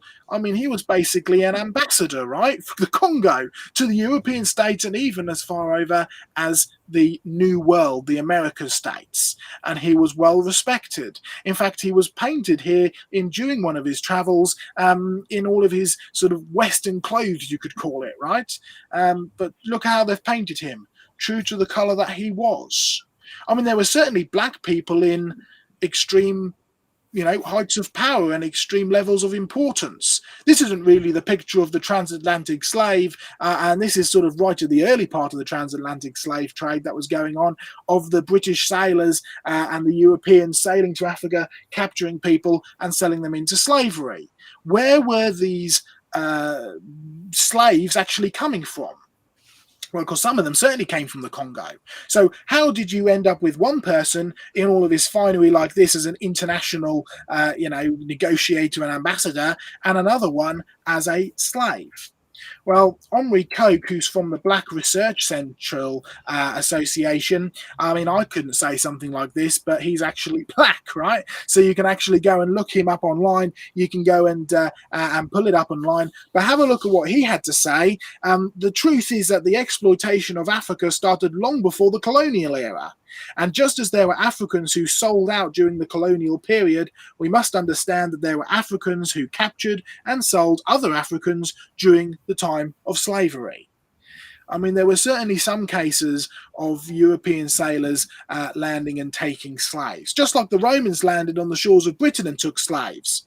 But you'll find that the majority of the slaves actually came from their own brothers. But John mentioned that earlier. Yeah, it was the Africans who, in a state of war, would capture a village and would sell that village into slavery to get money to fight another war. I mean, you want to go back to an even further historian? Here's Oluda Ekwano. You can see his book he's reading there, the Book of Acts. Yeah, he was a slave. He earned his freedom. He became high up in both the Puritan church as well as the Anglican church. He essentially became a politician in the States. He was heavily involved in politics in London as well, and he was a fighter for getting rid of slavery. Have a look at what he said. I must own, to the shame of my own countrymen, that I was first kidnapped and betrayed by some of my own complexion, who were the first cause of my exile and slavery. Some of the Africans in my country keep slaves, which they take in war and for debt. Now, I watched the entire programme of the BBC featuring Samuel L. Jackson. Never once did they mention this quote, even though they mentioned the man. Interesting kind of some of the history you can dig down into, isn't it? What you will find is that it was the Africans themselves that were fueling the slave trade. But you will also find that Oluda said in the end he was happy that he'd been taken a slave. Why? Because he is reading the Book of Acts. He's reading the Bible. He became a Christian. And he said, if I was never taken a slave, then I would have never found God. There's a little Bible verse which says that God will make everything work out for the good of those who love and trust him. Interesting little point there. Black versus black. I mean, that's what's going on here. Black versus, he said it was his own complexion who sold him into slavery. The real issue here is not race. The real issue here is not skin color. The real issue here is sin. Okay, let's have another little look at Britain, because this is something which I found that most Americans have never even heard of, because you'll find that the Brits were one of the first, especially with the British Empire, to actually ban slavery and in a sense force America's hand into also abolishing slavery with the Civil War and everything that went on first. Have a look at the history here, by the way. This is how serious it was taken when it eventually came round to it. 1787, Lord Chief Justice Mansfield issued a bill against slave insurance, which finally ended the Zong case. Oh, I mentioned the Zong case earlier, right? It was this ship who had and its owners, the captain, had this horrific idea that if he threw all of the slaves overboard, I mean, this was a several-month journey from Africa to the Americas, right? Many slaves would die in the process. But if you had a tragic accident and all the slaves died, well, just like you get insurance out on your property today, these slaves were property of the captain, and you could get insurance out on them. And so the captain had the idea, let's throw the slaves overboard, chained together with cannonballs attached to them, so they would sink to the bottom of the sea and drown and die. And then we can claim insurance on them, and we haven't got to feed any more of them. Deal done. Well, Lord Chief Justice Mansfield actually issued a bill against slave insurance. In other words, they could no longer insure against slave death, because slaves were now no longer considered property, or could no longer be considered property. Now, do you see how big of an impact that is? Because no longer could slaves be legally seen as being somebody else's property. This was huge for the time. Not too many years later, in 1804, Wilberforce passed the Anti-Slavery Bill through Parliament, and in 1833, Britain passed their final bill abolishing slavery and placed 40% of its national budget into freeing all slaves. Now, that's the equivalent of about £12 billion in today's money. That's about 17 to 18 billion dollars. That's American dollars, and about sort of 25 odd billion Australian dollars, right? It's a lot of money. Now, it was so much money, this actually threw Britain into national debt, which the Royal Treasury was actually paying off until 2015. You can go and check it out. It's still there, right? So the records of this abolition bill was being paid off by the Royal Treasury in 2015, which means that my grandparents, my great-grandparents, my parents, and myself's taxes actually helped off pay the slave trade. Interesting where you get the history from. Slavery in the Bible. Oops. I've missed a slide there. Never mind. Anyway, it's interesting where you get this sort of history from when you're looking at all of this. We're going to have a look at a couple more slaves, right, and see how this fits in with Scripture, slavery and the Bible. Two prominent slaves in history and how they actually turned their experiences for good. And then we're going to finish up by briefly looking at racism and seeing how we can deal with it today. All right, this is the picture you just saw flash up on your screen, right? Any idea what's going on here? This is an Americanized version of St. Patrick's Day. Now, St. Patrick's Day is celebrated in Ireland. It's not celebrated hugely in the UK. It's celebrated ridiculously in the States with all sorts of weird stuff, green and green beer and all sorts of strange stuff going on. I wonder how many of these Americans actually know who St. Patrick was. Well, here is St. Patrick. You can see his stained glass window there at the big abbey in the UK. Who was St. Patrick? There he is, patron saint of Ireland, right? Well, let himself introduce himself to you. I, Patrick, he says, a sinner, am a most uncultivated man and the least of all the faithful, and I am greatly despised by many. He sounds like a wonderful chap. I mean, this is in his own writings, right? The Declaration, as it's called, which was his declaration to the churches in Europe. He was explaining who he was and why he wanted them to listen to him. I, Patrick, a sinner and a most uncultivated man, the least of all the faithful, and I am greatly despised by many, he says. So who was he? Well, he was born in 5th century Roman Britain, likely around Carlisle.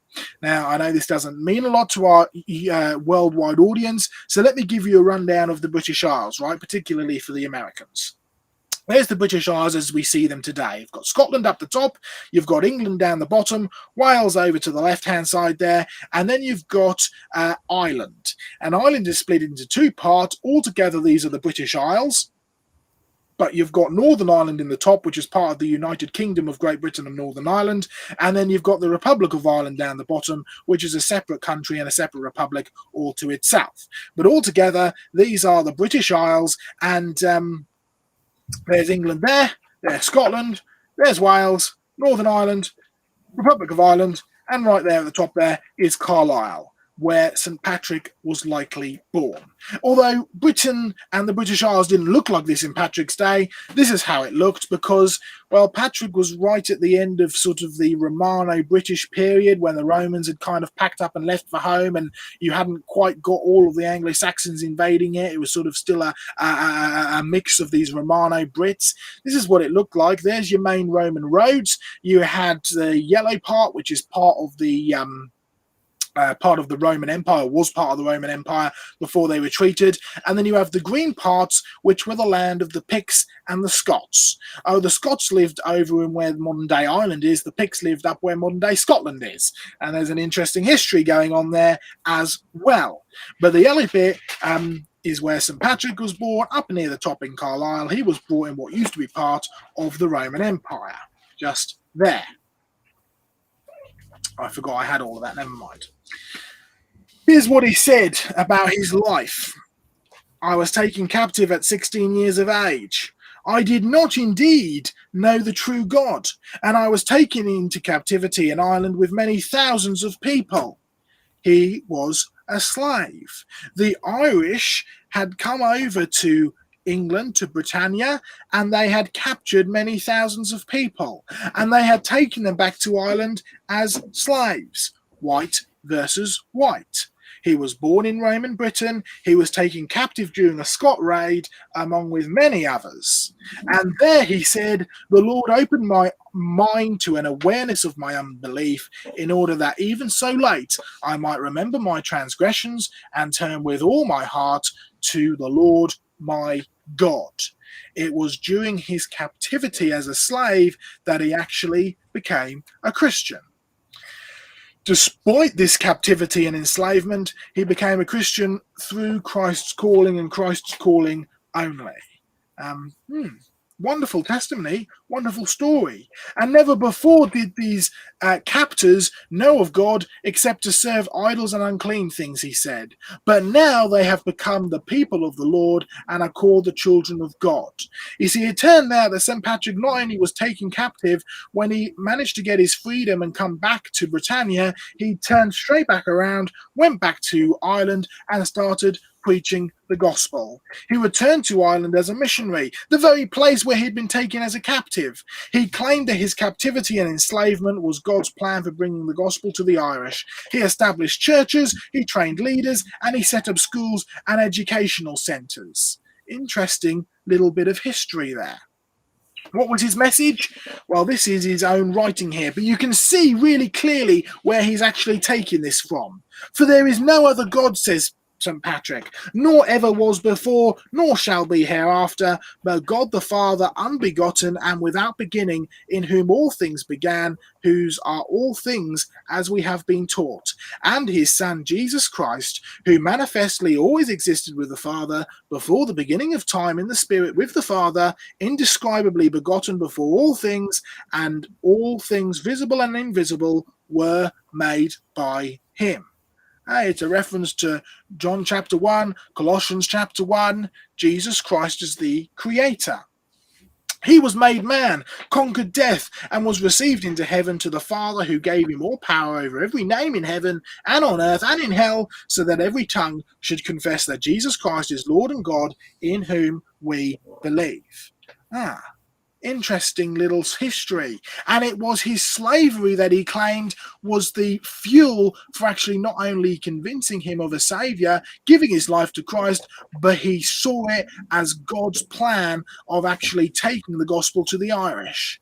But then don't be surprised, because you've heard a story similar to that before. It's the story of Joseph in Scripture, right? You meant this for evil, but God meant it for good. You sold me into slavery in the hope of getting rid of me, but God's plan, God's greater plan, the sovereign God's plan, was to actually save all of Israel. All right, let's introduce another slave, John Knox. Who was John Knox? Born in Scotland, 1514. He became a Scottish reformer after being trained as a Catholic priest. He wrote the famous book of Knox's Book of Martyrs. All of the martyrs of all time, up to his day anyway, recorded. People who'd been put to death because of their faith in God. John Knox the slave? Oh, most people have heard of him through his book, a lot of people have heard of him as a reformer. What's slavery got to do with it? Well, he was actually captured by French pirates in 1547. He was forced to work as a galley slave for Catholic pirates, and he had a run-in with the Virgin Mary, where they were all bowing down and praying to the Virgin Mary, and he got so frustrated he ran up and said, if the Virgin Mary is truly who you claim she is, then let her save herself. He picked up the statue and threw it into the sea. Suffice to say, the Catholic pirates weren't particularly pleased to him after that, but he is most well known as the reformer. When he escaped from the pirates and came back to Scotland, he became the famed reformer. He was the father-in-law rather, of another famed reformer, John Welch. John Knox clashed with Elizabeth I. John Welch clashed with James I. And he established a legacy both in the church and through his son-in-law, John Welch, that continues to the present day. I mean, he had some really unpopular things to say about Elizabeth I. Things to do about roles in marriage, things to do about roles in leadership, things to do about roles in authority that God has placed. I mean, in these days, right, you can say something like that and you get laughed at or ripped to shreds over the internet, right? And me and John can pretty much cope with that. In those days, you could get your head chopped off saying some of this stuff, right? Perhaps John Knox was braver than either myself or John would ever be, but he certainly was a provocative man, and he was certainly a biblical man. The point, Romans chapter 8, verse 28, the Lord is a sovereign God. God will use all things for the good of those who love them. Both these men used their slavery experiences to further the gospel of Jesus Christ. So what is the solution to racism? Particularly in light of all of this politics and the connection that we have today, because you've got to bear in mind, right, America, racism in America has been a lot more connected to politics than almost any other country, right? Certainly not the same in the UK. I mean, you only have to look at the Second World War when you had the African Americans coming over to the UK as soldiers, right, to prepare for the invasion of the beaches of Normandy, and the white American soldiers were horrified to see the white British girls dancing with the black American men. But here in the UK, people didn't think twice about it. I mean, segregation has been a big thing in America for a long time. And even today, you can see the remnants of that. Okay, biblical solution to racism. Number one, you've got to recognize race. Just saying there is only one race, you're actually denying what is both scientifically and biblically true. So first off, you've actually got to recognize the fact that there are different races of people. There are many races of people, but they all go back to Adam. One blood, many races. One blood, God created all beings out of Adam, and out of that, one became three at the time of the flood, Shem, Ham, Japheth. Out of these three men, all the nations were born, and then at the time of the Tower of Babel, you find around 70 distinct people groups being spread out into the world. One created humankind, originally created in the perfect image of God, originally being the point. This is rather important here. You also have to recognize that we are no longer made in the perfect image of God. Genesis chapter 5, verse 3. And Adam begat a son in his own likeness, after his own image, and named him Seth. Question. Adam made in the perfect image of God? Absolutely. Seth made in the perfect image of God? No. Seth was made in Adam's image. Seth was made in Adam's likeness. Okay, question 2. At this point in history, when Adam had Seth and bore a son in his own likeness, was Adam a perfect human being? Absolutely not. He had fallen. Sin had entered the world. Death had entered the world. No longer was Seth made in the perfect image of God. Seth was made in the fallen image of his father. I am no longer made in the perfect image of God. I am made in the fallen image of my father, and he and his father, and he and his father, all the way back to Adam, who was originally created in the image of God. So we all have that inheritance, and scripture is completely clear that only descendants of Adam can be saved. So praise the Lord, we have that inheritance, but you need to realize that we're no longer perfectly made in the image of God. We are now all corrupted by sin. There's your issue. Recognize that the cause of racism has nothing to do with race, nor to do with origin, nor to do with skin color, but these are used as excuses for the real root of the problem, which is sin. We all believe that we're better than the person next door. You actually need to recognize the root of the problem. The root of the problem is sin. And what's the solution to sin? Jesus Christ. In fact, John, if you're there, remind us of that. There's a little phrase which you use about the solution having to be greater than the problem without denying the actual cause. Just remind us of that, because I think it's really, really useful, and it really does show you exactly where the solution lies. Well, I am still here, and you said it as good as I could to say it, that the size of the solution has to be bigger and better than the size of the problem, because if you deny one, you have no way of getting to the other. So that's really key. So that the fact is, we do need to recognize, as popular as it is out there, particularly in creation groups, of saying man is made in the image of God. The more correct one is man was made in the image of God, and we still have the heritage of the image of God relics, but the real nature of man is a sinner. And as a sinner, we need a savior, and only Jesus, who is bigger than us, he's bigger than the problem, can actually get us out of that problem, which is bigger than us, and that problem is sin.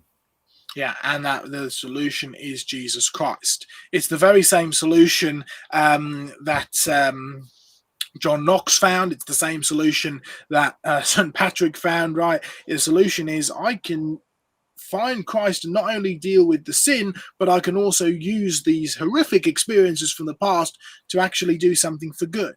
I mean, Joseph discovered that, John Knox discovered that, St. Patrick discovered that, and you can discover that too.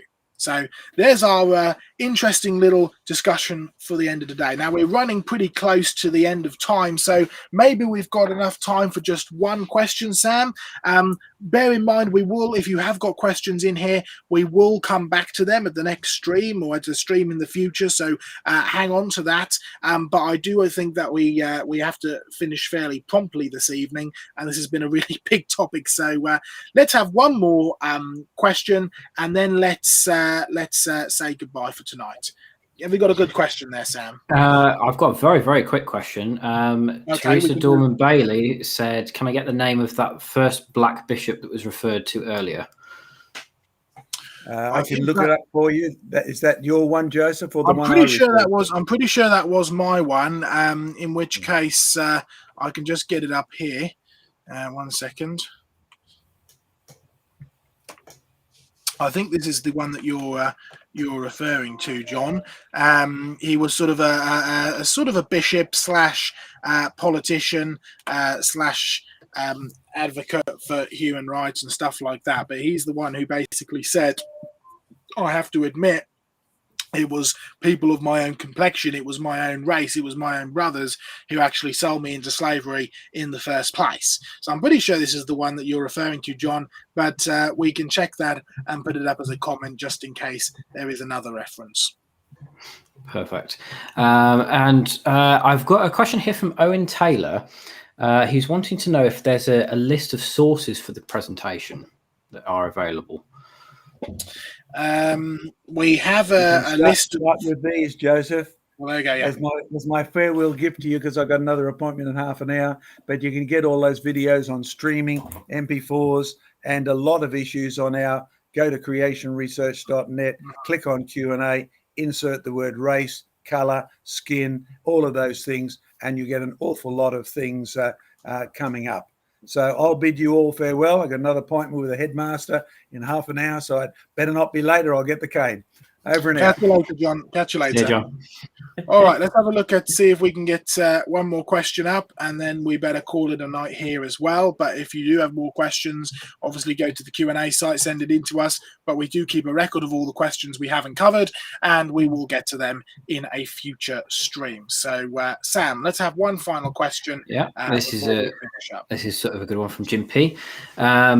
So how long did the indigenous Aboriginals live in Tasmania? Did they migrate from the north? And how long do we predict it takes for people to turn light to dark or vice versa?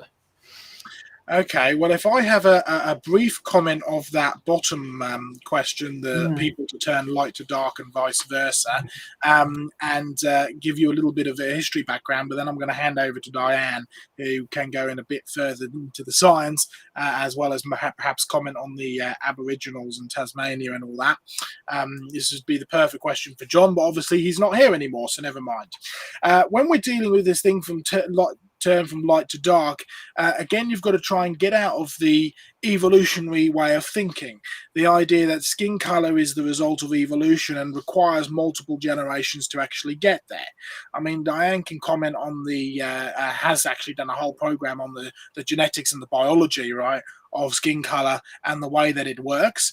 But you'll find that at your time of the Tower of Babel, you find that the world has suddenly gone from 3 distinct people groups into 70 distinct people groups. I mean, the whole idea, and this was the whole kind of essence of Diane's presentation earlier, right?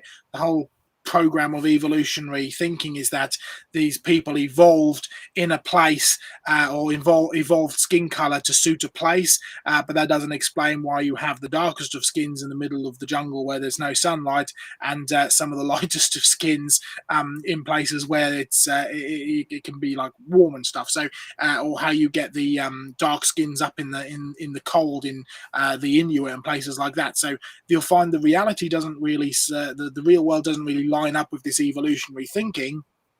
So what it shows you is these people were carrying the genetics, the genes for these different skin colors as they left the Tower of Babel. So you've got to get into this mindset of one man, 3 distinct people, 3 distinct people groups, 3 distinct races, and then at the Tower of Babel, 70 distinct people groups spreading out over the world and carrying not only their own cultures and their own technology, but also their own genetics and their own mistakes. Because that's really what light skin is, right? It's a mistake. So you've got to kind of bear that in mind when you're dealing with the whole history of things. But Diane, do you want to just comment perhaps a little bit if you know anything about the Aboriginal question there, but particularly on this, how long do we predict people to turn light dark and vice versa? Oh, well, in fact, it can only take 1 generation. You can lose the color if one of the key enzymes that's involved in the production is knocked out by a mutation. It only takes 1 generation. So you don't need the millions of years that the evolutionists try to put into things for mutations to have an effect. 1 generation is enough. And the going from light to dark is also a genetic loss there in terms of the control genes, because it's not just enough to have the enzymes that are needed to make the pigments. You have to turn the cells on and off. That's the point I was trying to make with the variation in the activity of the melanocytes. In very, very dark people, they are just turned on all the time. They don't respond to seasonal changes. In very, very light people, they never get turned on enough. So you've got a loss of the control genes. So any of those mutations can happen in just 1 generation. So that doesn't take long. The first part of the question, or the second part, did they migrate, the Aboriginals in Tasmania? Did they migrate from the north? Yes, they did. And their own history will tell you that Aboriginal people, there are several groups of them that came in from the north, and perhaps this is something we can follow up later on about migration of people all over the world. You brought up the Tower of Babel and the all those people. Where did they go? How did they get there? All over the world. That would be a good topic for us to do. But certainly, yes, the Aboriginals came from the north through Southeast Asia. Some of them came by boat and to the northern parts of Australia, and they just spread down through the country. And again, another topic we've done, sea level rises related to climate change. The island of Tasmania once was joined to the rest of the mainland, so it was quite easy for the Aborigines to get across there. And then as the sea levels rose, they got stuck there, but they didn't go white. They stayed black. And they have been there for thousands of years now. As to how many thousands of years is another story. The the reason the evolutionists try to put longer and longer dates on it is usually related to dating done with the artifacts and rock art, and that has its own issues and its own problems. Again, another issue which we could deal with. But in general, yes, Aboriginals came from the north, migrated down through the country until they got to the bottom, and they stayed black all the time. And if you want a really politically incorrect comment, a lot of the dating of these Aborigines and how long they've been there is purely political, just as the whole thing with slavery today is purely political. And if you want a really, really controversial comment, I remember discussing this with John. Just as Diane just mentioned, there were several different waves of Aborigines entering Australia and pushing some of the others further down and further out. We will find two things. First of all, there are stone tools and artifacts and drawings which the Aborigines say, these don't belong to us, they were here when we got here. So there certainly seems to be a group of people that were living in Australia, probably the original from the Tower of Babel, that got killed off most likely by the Aborigines. But you can't really say that there because the Aborigines are indigenous, have been there for 70,000 years, right? If not more. So you've got an interesting political comment there. But also it seems that the last group of Aborigines actually had knowledge of Jesus Christ. And we'll get John to perhaps comment that more on that next time he's here. But there's a little interesting thing for you to think about as we leave. All right. Yeah, there's a whole lot of interesting history that we could go into, and it would be worth doing as in a future program. I think absolutely it'd be good to do a few programs on migration, on people groups out of Tower of Babel. I think it'd be great to get Dr. John Osgood on here. He's done some fantastic research about the chronologies and the spreading out of people groups and stuff. So yeah, definitely a great thing to do. If I may just put one thing out there as well on the how long it takes for people to turn light to dark as well. One thing for people to look into is biracial twins. There are multiple cases of people having a set of twins that one is white and one is black. And they have a sort of fairly sort of even skin coloured sort of parents, which just goes to show that the actual key core is of the mutation. I'm sure Diane can probably verify if I'm spewing nonsense or not. But like the actual genes needed for the changing of skin color, if you're looking at sort of a more olive skin color, it would be quite neutral because you can have the variation branching out from there to have the both white and black variations. Yes, so again, it doesn't take a long time. It can happen in one generation, depending on which particular genes are involved. Yeah. So, I think we ought to call it a night there. We've got a lot of work tomorrow and trying to set up sort out the havoc that Storm Arwen or whatever it's called has caused. We've got a lot of fixing and all sorts of stuff. So I'm going to get some sleep and ready for that. Continue to pray for us. Continue to support us.